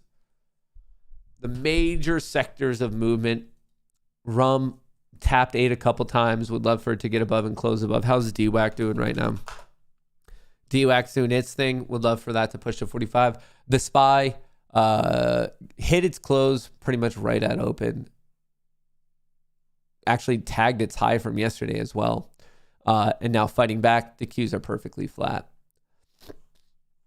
Qs are perfectly flat ever since 9:45. But for any of you who played that downside gap fill, there's some decent money to be made there. We'll see how that goes. But all right. For those of you in the Discord, which here, if you guys want to join up, if you guys want to be in the live chat room where I lose a shitload of money and start screaming about it. Basically, if you want a front row seat to my public humiliation, that's exactly what the Discord is for. You might think it's to learn about statistics of the market. You think it might be to learn about psychology. You might think it's to be in a fun March Madness bracket tournament. It's not that. The people in the Discord, they're there because they want a front row ticket to the demise of Matt Kors. And I don't blame them. I don't blame them at all. If I were you, I would also want to witness the demise of a person. Like, why not? Why not? Anyway, pinned to the top of chat in the description. Use the code Goonie. Ooh. Oh, I thought it was Equinox. I thought it was going to be the gym that they were exposing. But Hindenburg Research, major accounting manipulation, core business decay, and selling AI pipe dream as insiders cash out hundreds of millions. EQIX, probably getting hit pretty hard today. Neon wants to fight Moist Critical. Why is Neon such a fucking dweeb? Wants to fight Moist. Moist Critical would destroy him. He's a bit smaller, but he's jacked. And Neon's small too, and then just not jacked.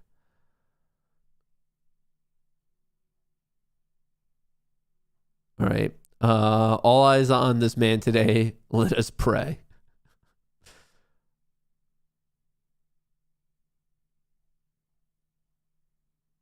Did you guys see this? I actually laughed out loud. So Clifford Asness is a quant trader at AQR. AQR is one of the most well-known quant trading firms. So he's a systematic trader at a large scale. And he tweets a lot, but there's one, where is it? Maybe it'd be better. I legitimately laughed out loud when I saw what he did. I love when people get so incredibly petty like this.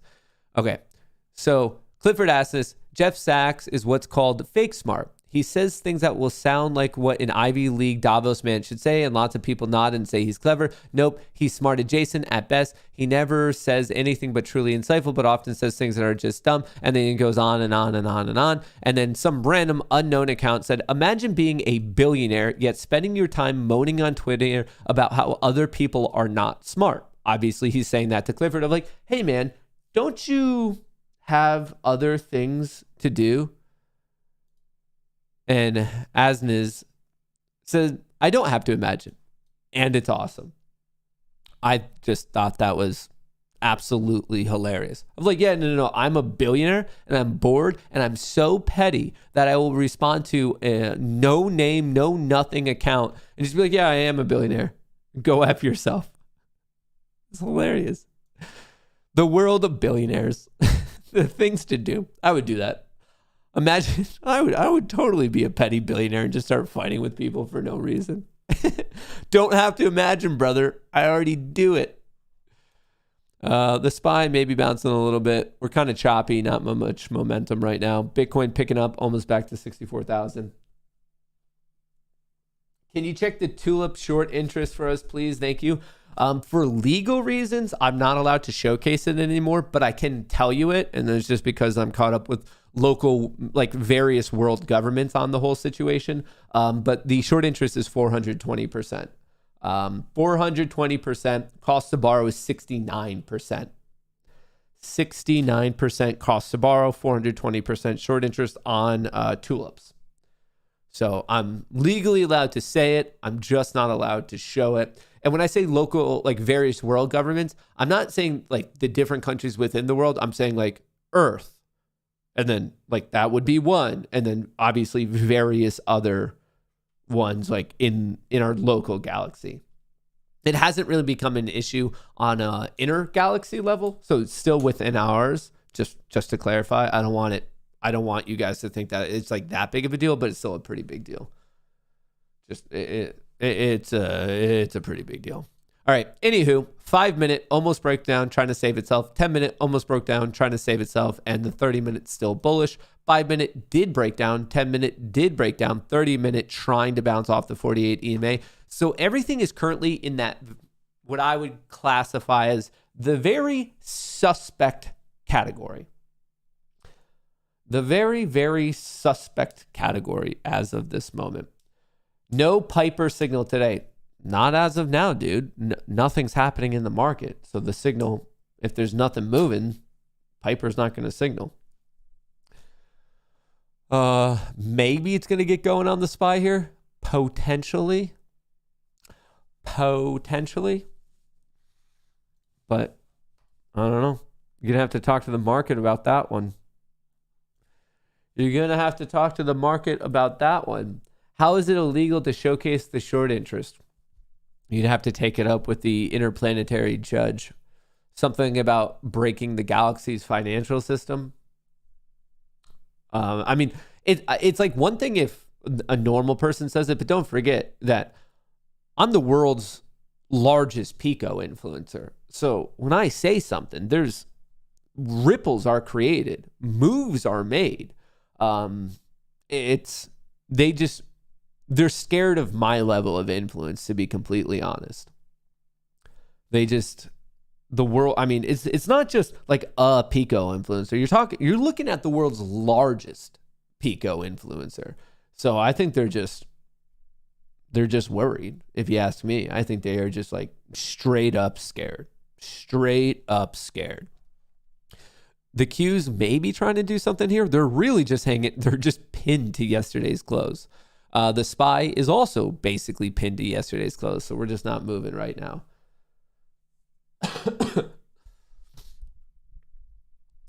Matt's going to get too cool for us. Going to get too cool for you? That's a weird way to put it.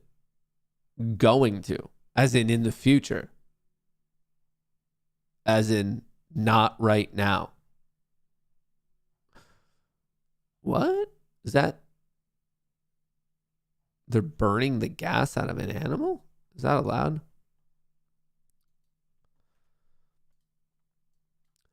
Breaking. A woman gets arrested for removing squatters out of her $1 million house in Queens, New York. Adele inherited her family's home in Flushing, Queens after her parents passed away and was in the process of selling it when she noticed that someone illegally moved in. After she changed the lock, the squatters came back and the police arrested her. What? In New York, it's against the law to turn off utilities, change the locks, and remove belongings from someone who claims to be a tenant. What? You shouldn't be trying to steal my house. Yes, you are.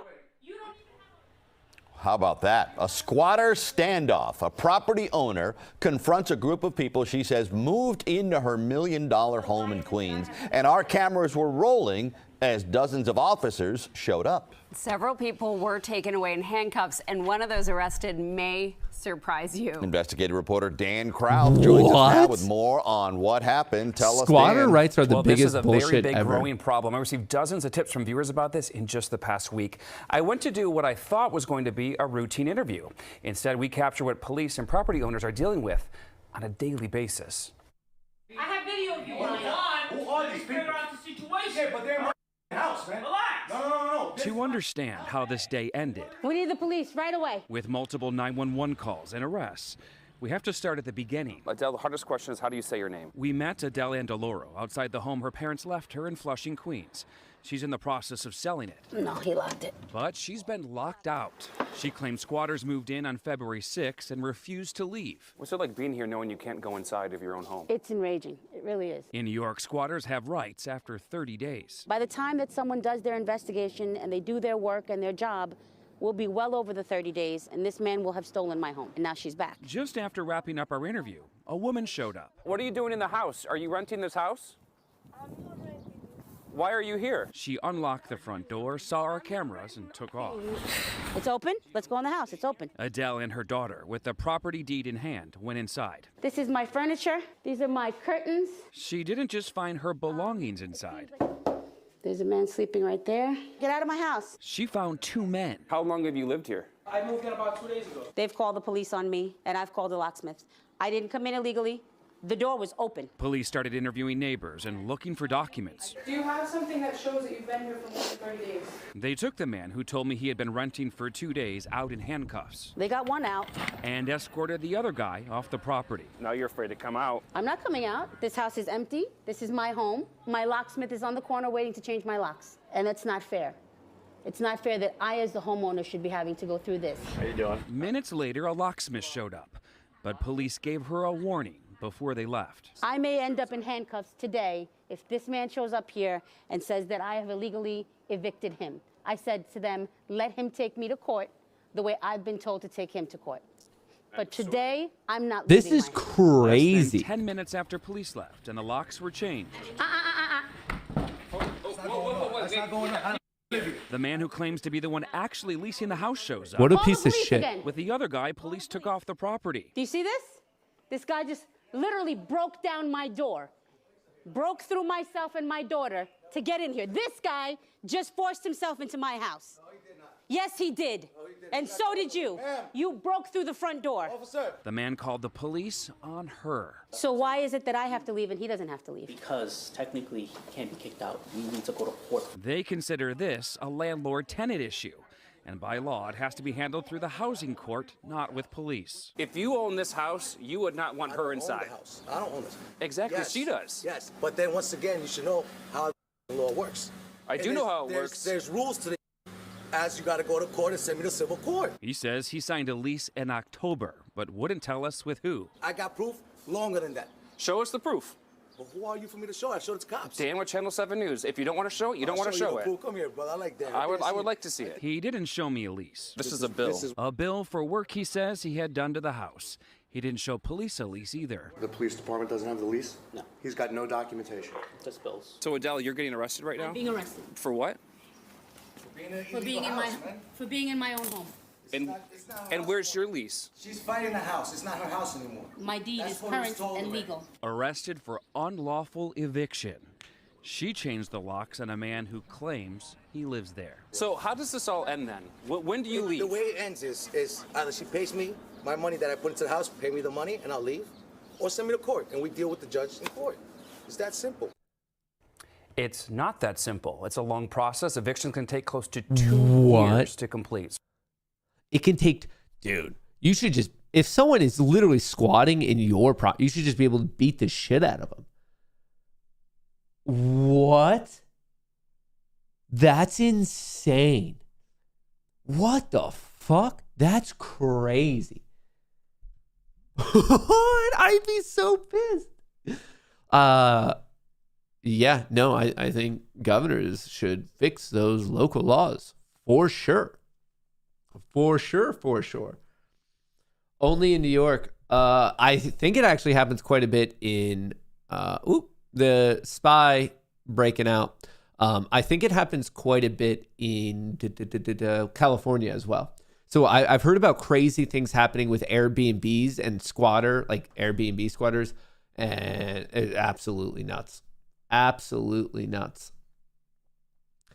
Right.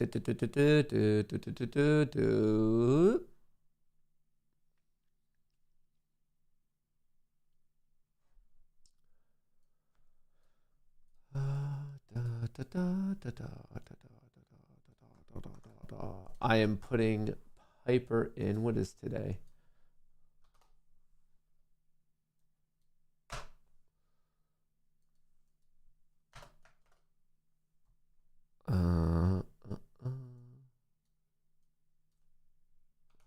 Let me just double check some stuff.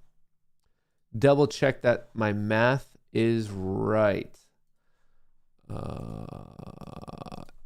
SPY. I want to make sure my math is right.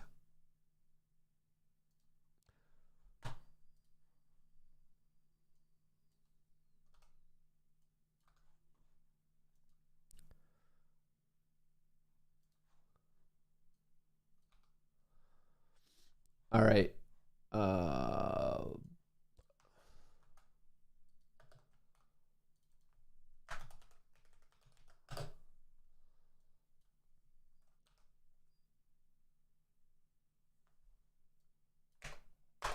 Okay, if you are in the Discord, Piper fired for, at least for the spy, did not fire for the accused. I've decided to move forward and delineate between the two. What happens when a squatter is squatted by another person who does the cops kick that person out? I don't think so.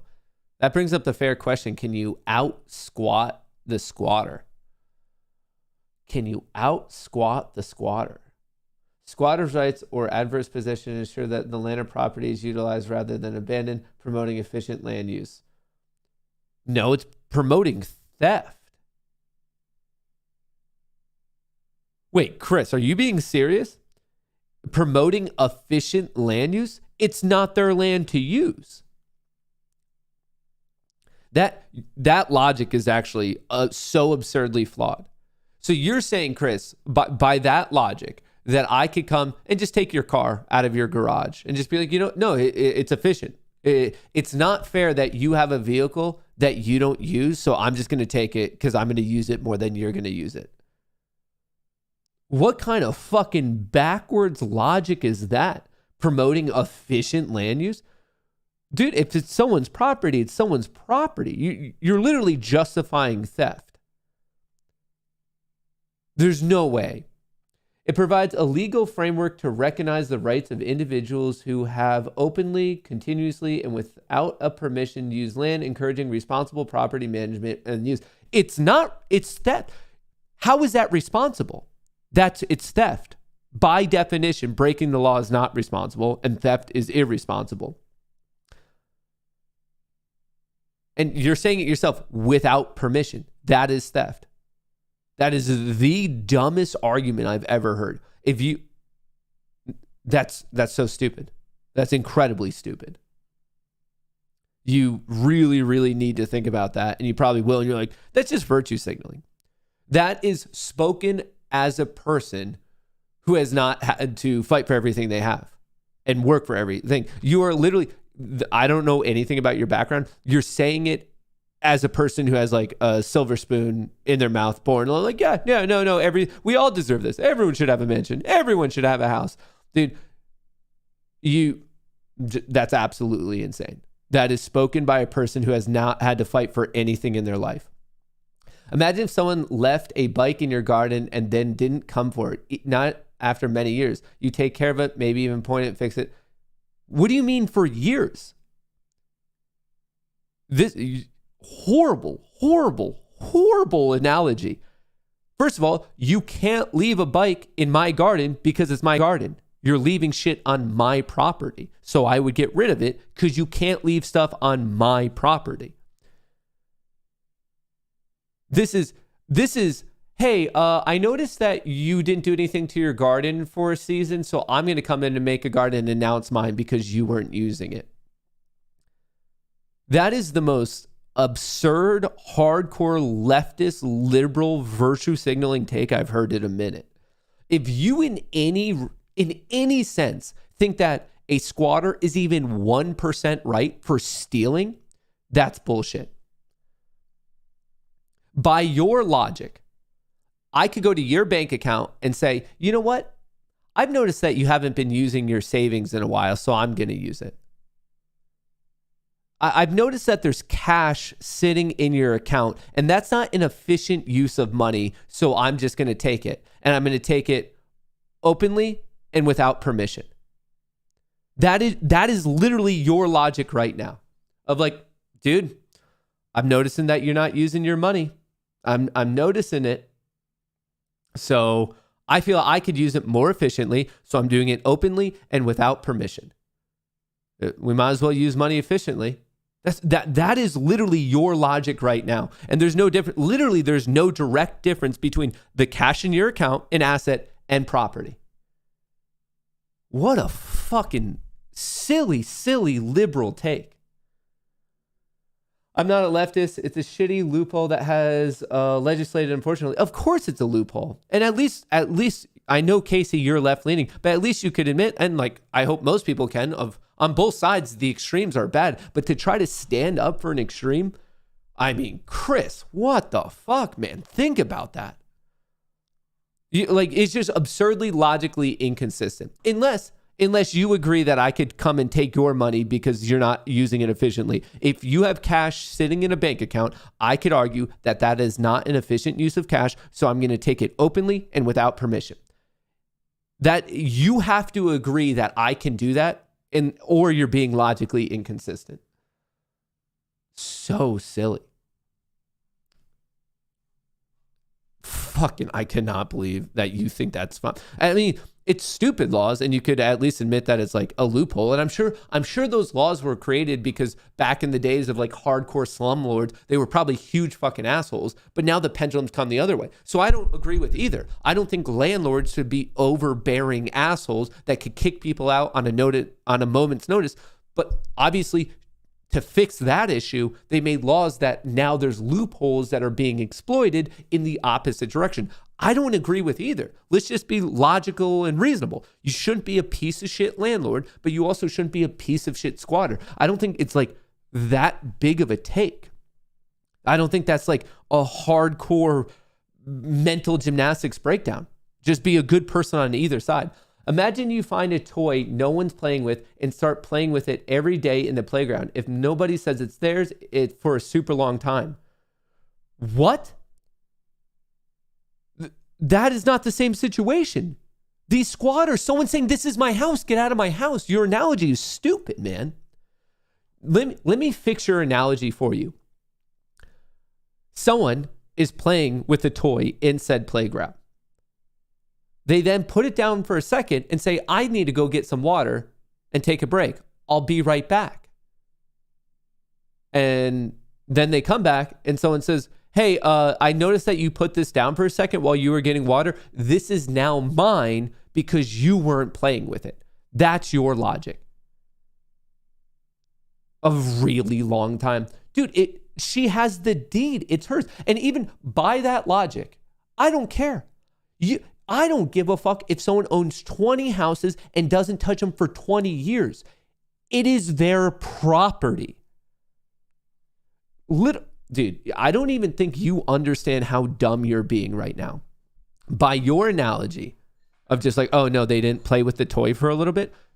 Whatever you have, if you have clothes that you don't wear every single day, if you have a car that you don't use every single day, if you have furniture that you don't use every single day, if you have cash in a bank account you don't use every day, if you have something in your life, a particular asset that you are not using 24/7, you're saying I can come in and just take it because you're not using it.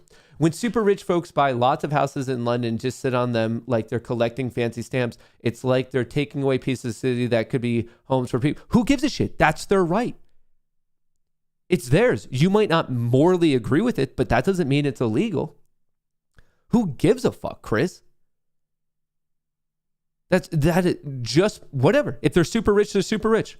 It's not something I would do, but you're just saying they're not taking away homes because someone else could have bought it. It's not like there's a special market that they're like, you know what? Actually, we're only selling to rich people.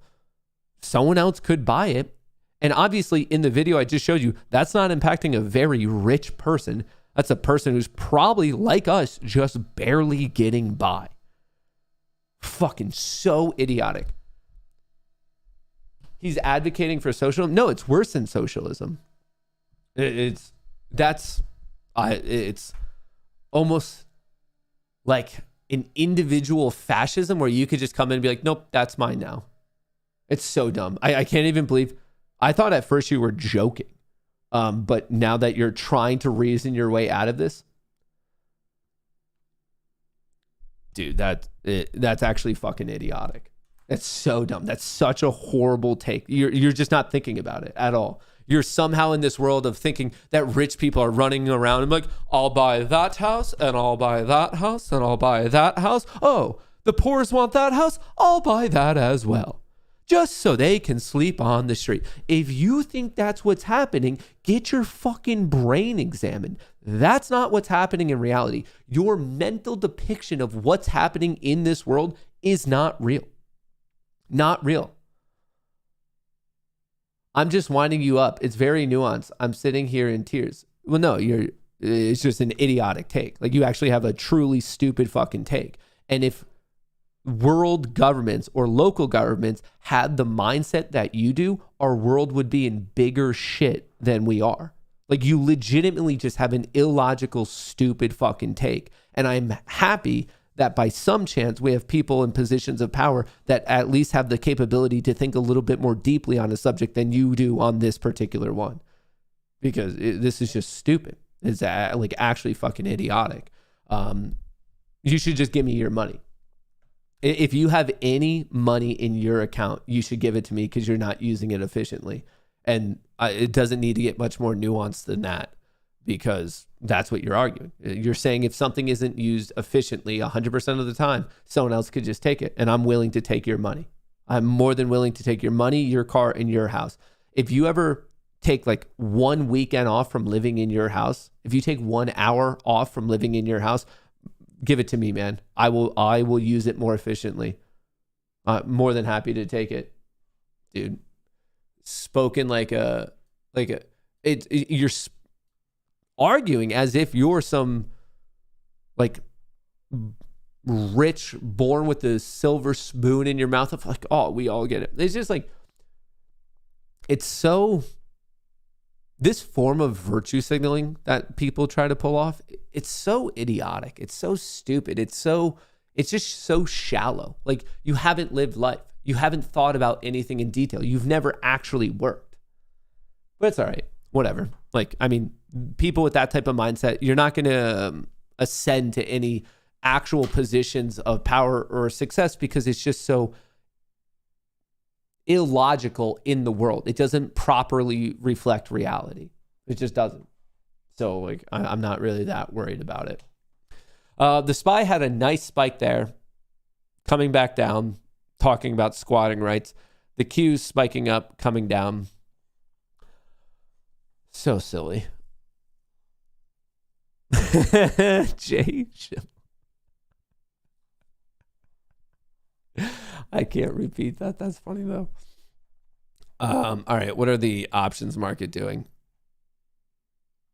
Options are kind of perfectly just going with price. They're kind of mimicking each other today. No large disparity. The 5-minute tried to break out, trying to hold itself now. The 10-minute, it was kind of wonky, but now we're seeing which way it goes. The 30-minute also looking somewhat decent. It's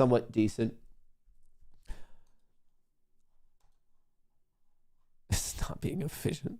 There's a toy in the playground. Fucking. Oh, man. Justifies theft. Yeah, no, you could steal that. No, you could steal that. Yeah, why not? Theft is cool. Stealing shit from other people is cool.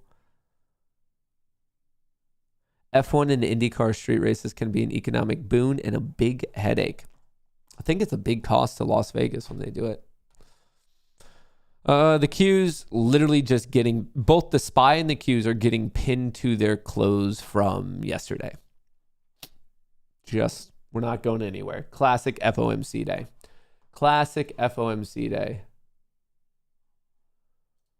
All right, let's see. I think you guys had some reacts.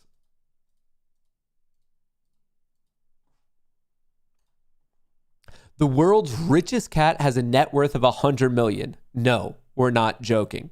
Oh, let me guess. You have an issue with this too.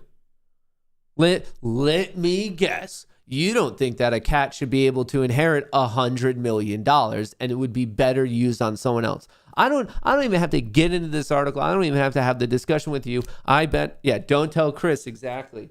I bet you have an issue with this cool cat being worth $100 million. Let me guess. That's not an efficient use of money. We live in a world where there's perfectly acceptable for your pet to have more Instagram followers than you, so we never realize how much money these four-legged influencers are raking in. Oh, so this one earned it itself. Introducing Nala Cat, the richest cat in the world, according to cats.com. The feline now has a net worth of $100 million. Most of Nala's income, this isn't even in, it wasn't even, wow. I thought the cat would have received it from, let's just double check. Most of Nala's income stems from a successful Instagram page where she boasts 4.4 million and counting followers. FYI, she currently holds the Guinness Book of World Records for the most Instagram followers for a cat. In addition to paid advertising on social media, the feline owns a self-titled cat food company. Love Nala. Nala Cat is ranked second on the list of the world's richest pets behind a German Shepherd named Gunther VI, worth $500 million. However, she's the wealthiest of her species, and her fortune has earned her, whereas Gunther's was now inherited and invested. I bet you have an issue with the dog being worth $500 million. I bet that doesn't make you happy either. Nala Cat is followed by other famous feline, Olivia Benson, owned by Taylor Swift. Olivia is ranked third as a net worth of $97 million thanks to merchandise sales and music video appearances. It's positively absurd. This cross-eyed cat is worth $100 million. Do not rent an apartment. Just squat. About to rent an apartment? Watch this first. Do not rent an apartment until you know these 3 secrets. Congrats, man. You got the apartment. Just signed the lease right here. Thanks, but before I sign the lease, I want to do one last walkthrough to make sure the unit is actually perfect. And I want to make sure I take some pictures to make sure you guys don't do me dirty in the end. Sorry, I can't let you do another walkthrough until you sign that lease. Actually, that's false. I gave you my deposit already, which secures the unit for me. Fine, man. Just make it quick. By the way, I saw you guys have a move-in special of 1 month free. Yeah, that's correct. Well, I like to prorate that along my lease term. I know by doing this, it can save me an extra $200 a month on my rent. Yeah, I can do that for you, but you know too much. Yeah, and I also know I need to submit my Fortin address and writing in order to get my deposit back. Wow, you must follow the real Melanin King. Do not rent an apartment. The real Melanin King. Would you pay $50K for an old pair of Nikes? Sure. Nice table. Are you buying? Thank you. I buy, definitely buy. What shoes? Paris stars. Paris? Yeah, Paris stars. What size is? Size 8.5. It's OG? OG all, yeah. I'm asking 60,000. 60,000? Yeah. Let me check on StoreX. Okay. Look, the StoreX only asked 20. That sale was like a long time ago. You know what it sells for? I know. I want this, but can you give me good price? I can pay you now. I can pay you cash now. I can offer you 40. 40,000? 40,000. That's too low. 40,000 for these shoes? I could do 56,000. My best is 48. I could do 55,000. Look, this is a little bit yellow. A little bit yellow? Yeah, I got that. It's an old shoe. 50 is my best. 50. Can we do 50? Wait, what's so special 50 is about my this best. particular shoe? 90% best. 52,000? No, 50. All right, 50,000. Thank you. Appreciate you. Appreciate it. Don't you have to do like a test or something to make sure that it is 100% the authentic shoe? 50. All right. Thank you. Thank you. Who won the deal? I don't know how much the shoe's worth. That's crazy though. Sam Altman, compute is going to be the currency of the future, maybe the most precious commodity in the world. Look, I think compute is going to be the currency of the future. I think it will be maybe the most precious commodity in the world. And I think we should be investing heavily to make a lot more compute. Compute is... It's an unusual... I think it's going to be an unusual market. People think about the market for like chips for mobile phones or something like that. And you can say that, okay, there's 8 billion people in the world, maybe 7 billion of them have phones, maybe there are 6 billion, let's say. They upgrade every 2 years. So the market per year is 3 billion system on chip for smartphones. And if you make 30 billion, you will not sell 10 times as many phones because most people have one phone. But compute is different. Like intelligence is going to be more like energy or something like that, where the only thing that I think makes sense to talk about is at price X, the world will use this much compute, and at price Y, the world will use this much compute. Because if it's really cheap, I'll have it like reading my email all day, like giving me suggestions about what I maybe should think about or work on, and trying to cure cancer. And if it's really expensive, maybe I'll only use it, or will only use it to try to cure cancer. So I think the world is going to want a tremendous amount of compute. And there's a lot of parts of that that are hard. Energy is the hardest part. Building data centers is also hard. The supply chain is hard. And then, of course, fabricating enough chips is hard. But this seems to me where things are going. Like, we're going to want an amount of compute that's just hard to reason about right now. Fair. A jungle myna pet bird in China has been trained to go out and look for cash, then bring it back. Oh, smart bird. Dude, I want a cash retrieving bird. It's paying its own rent. Get that bird some good quality food. It's paying its own way. That's a pet who earns its own keep. A rock climbing treadmill?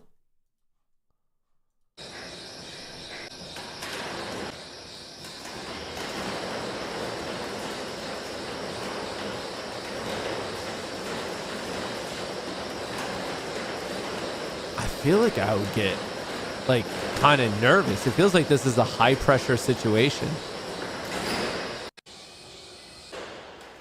Dude, that probably burns so many calories. Get it, Spider Girl. I've never seen that before. I didn't know that was the thing.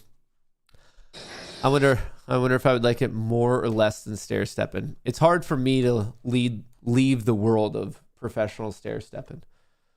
It is. A full body stair stepper. That's what it feels like. I might be into it. Maybe I would like it. What do you do? I'm a treadmill rock climber.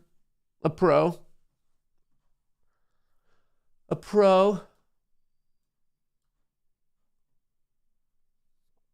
All right. Well, the spy and the Qs are just both being pinned to their clothes from yesterday. Not much is going on. I do want to remind everyone, obviously, we will be streaming again today in about 2 hours and 45 minutes. I will be streaming at 1:45 p.m. ET. So whatever time zone you're in, do the adjustment accordingly. We'll stream them. The FOMC results come out at 2 p.m. Then Jerome Powell speaks at 2:30. So I'll be streaming both of those. So I'm going to catch you guys with that. Don't forget.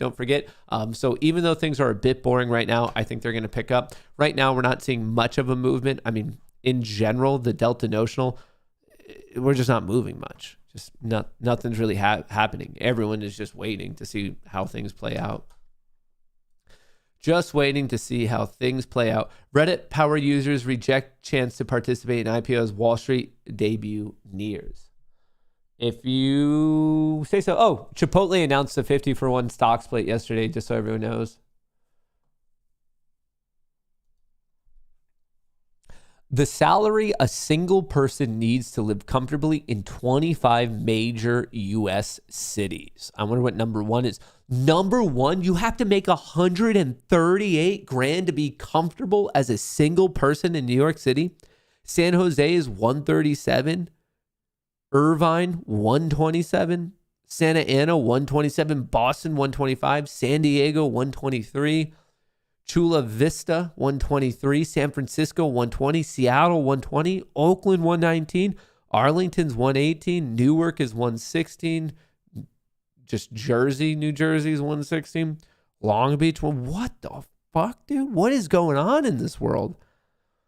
Your boys needs to move to Glendale. I need to go off the list of the top 25. Why? I know this early on this stream, I was talking about how stupid I am. Why am I living in the most expensive city? That just seems like a tactically dumb decision. You have to be 139 to be comfortable? Dude. Sotheby's leans into sports with auctions of Jordan shoes, Ollie trunks, and Kobe jerseys. How much? How much for these?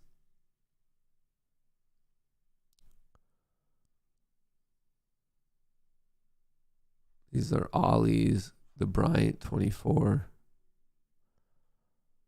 The Curry jerseys, I want to know. Wow, 200 to 300,000 for LeBron James. Dude, some of this stuff is so much money.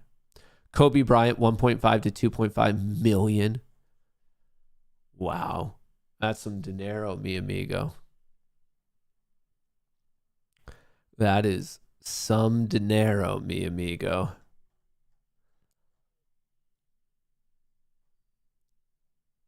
Are we missing any other? I think things are going to be just kind of quiet until we get the info. Texas deportation law blocked again in volley of court rulings. Ukrainian premier sees U.S. aid coming as early as this month. U.S. considers sanctions on Huawei, secretive Chinese chip network. Oh, there was one thing. Where would this be?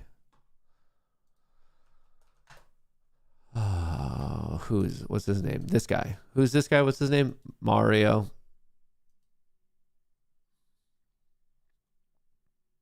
Biden impeachment hearing. This is about, wait, Biden's being impeached? What? They're asking if he should be impeached? Biden impeachment live. Stories are untrue then and are untrue now. Congressman Pete Sessions, then Congressman Devin Nunes, Senator Ron Johnson, and many others. I didn't know he was being impeached. Narrative. The same goes for John Solomon. Kofi isn't using it, just take it. Particularly at Fox News, who use this narrative to manipulate the public ahead So of the fucked 2020 up. elections. Sadly, they are still doing this today as we approach the 2024 elections. We cannot separate this conspiracy from the Russian-Ukraine war because Trump has no intention to keep aiding Ukraine. Without the support of the United States and NATO, millions in Ukraine will suffer and die. If we allow Russia to defeat Ukraine, eventually that suffering will reach American shores. Today, I admit my own wrongdoings. I have been a convicted federal election campaign and fraud crimes and served my sentence. I do not hide that from reality. It is part of my truth. Despite rigorous attempts by those in power to silence me, I will be silenced no longer. Thank you to the committee for allowing me to speak. I look forward to answering any and all of your questions. Thank you. Chair now recognizes Mr. Galanis for his opening statement. Chairman Gomer, Ranking Member Raskin, and members of the committee, my name is Jason Galanis. I was a business partner of Hunter Biden and Devin Archer, among others, during the years of 2014-2015. Our business included the acquisition of 85-year-old Wall Street firm Burnham & Company, the $1.5 billion surviving division of Drexel Burnham Lambert. Our objective was to build a diversified private equity platform, which would be anchored by globally known Wall Street brand together with a globally known political name, Biden. Our goal, that is Hunter Biden, Devin Archer, and me, was to make billions, not millions. The entire value add of Hunter Biden to our business was his family name and his access to his father, Vice President Joe Biden. In 2014, we believed that the Burnham enterprise would be significantly enhanced by forming a partnership with Harvest Fund Management, a $300 billion Chinese financial service company closely connected to the Chinese Communist Party. This effort was led by Hunter Biden's contact with Henry Zhao, the Harvest chairman. Mr. Zhao was interested in this partnership because of the game-changing value add of the Biden family, including Joe Biden, who was to be a member of the Burnham Harvest team post-vice presidency. My lawyers provided the committee a drafted email dated August 23rd, 2014, drafted for Hunter Biden that reflects this understanding. It states, and I quote, Michael, please also remind Henry Zhao of our conversation about a board seat for a certain relation of mine. Devin and I golfed with that. I think I want more of the spicy clips in this. So this guy's saying there's no evidence. In the tens of Republicans have turned up scant evidence that President profited from the business pursuits of his son and his brother. Biden impeachment efforts starting to lose steam. Exchanged dozens of emails with his son's bookkeeper. He took official government action that suspiciously coincided with those meetings and correspondence. The connections between Joe Biden and his son's business practices extended even to the Biden 2020 campaign. At the height of the Democrat primary, Kevin Morris, a Hollywood lawyer who met Hunter Biden at a Joe Biden campaign fundraiser, paid off Hunter Biden's tax liabilities because there was, in his words, quote, risk personally and politically. If that matter was not swept under the rug, investigators that were interested in pursuing a Market's popping a little bit. criminal campaign violation were told to stand down. The Biden family relied on the Biden brand so much that evidence has revealed that Hunter Biden... Don't we just kind of assume they all are abusing their meaning position? his legal troubles would all go away when his dad became president. Why did he believe that? I feel like Because for all years, the Biden politicians family and their has kids do this personally shit. benefited from Joe Biden's position of power. Joe Biden knew this. He did nothing to stop it, and he lied about it. I yield to Jim Jordan. Chairman Jordan. Jim Jordan. I thank the gentleman. Who planted the pipe bomb? Whoa, Jim. Where were you going with that? That was an interesting question. And of course, Mario cut it off too early.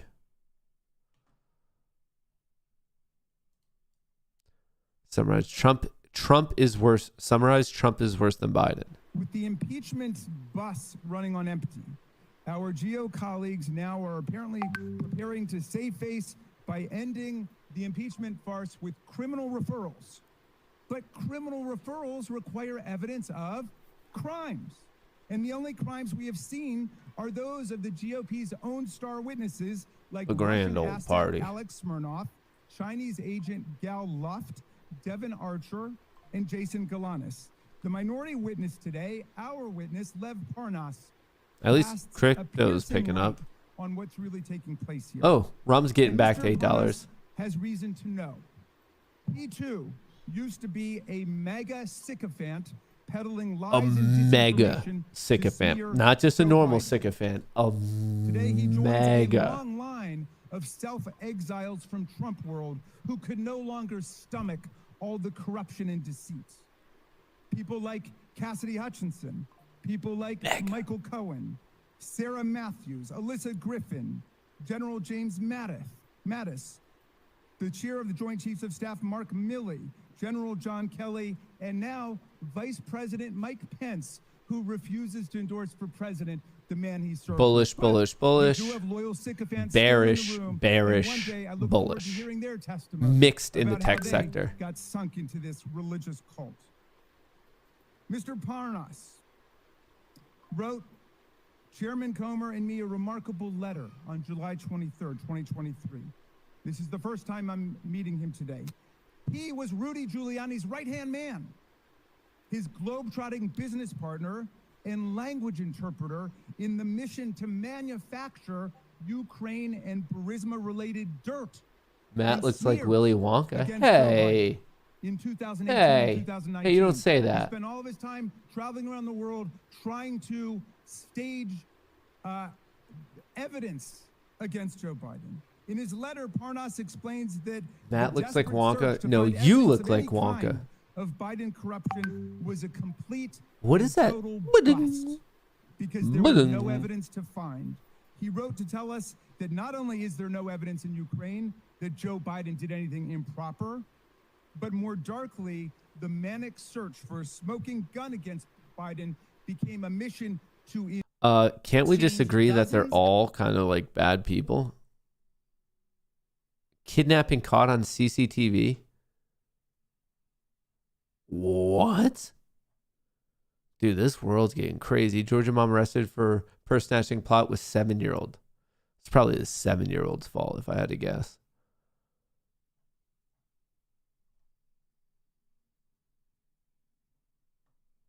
What does Kevin O'Leary have to say? T. James, New York case. I don't think this case is about Trump anymore. I think this case is about New York. It's about the American brand.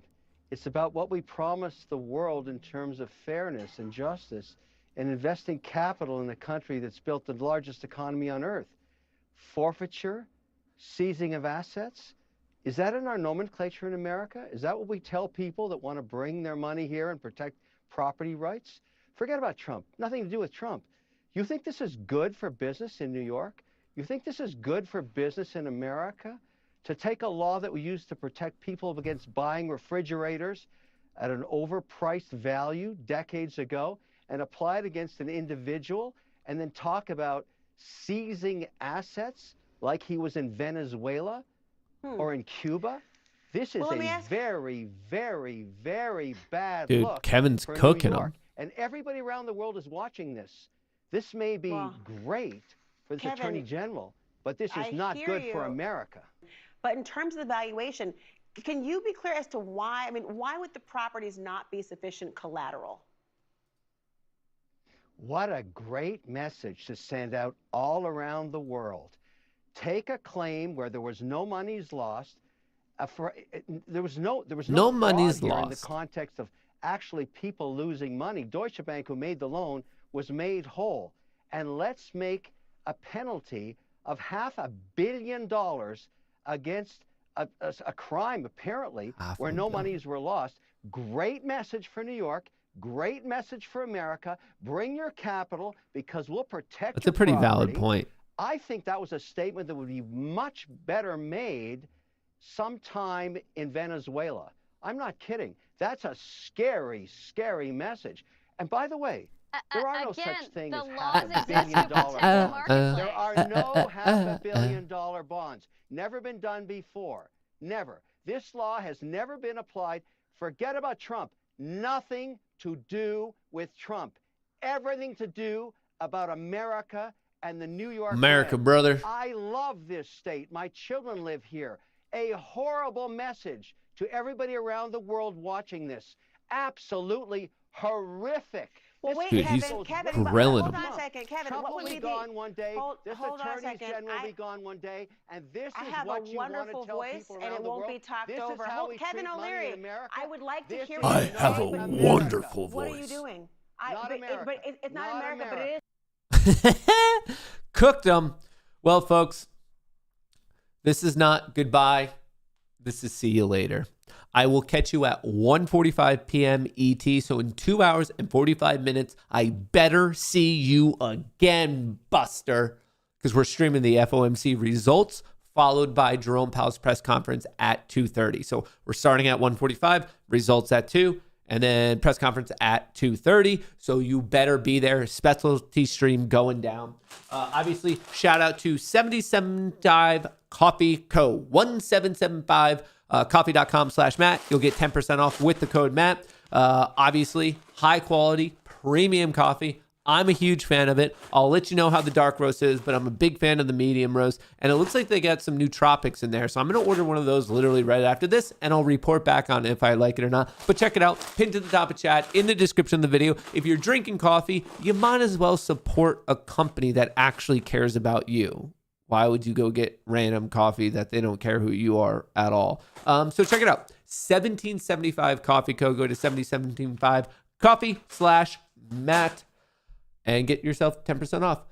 If you want, join up with the trading Discord. I'm going to go hang out there. That's also in the description of the video. And I'll catch you guys in a couple hours. Have a good one. Don't do anything stupid in the middle here because the volatility is about to get nuts. So calm, cool, collected. I'll catch you guys in a bit. Peace out.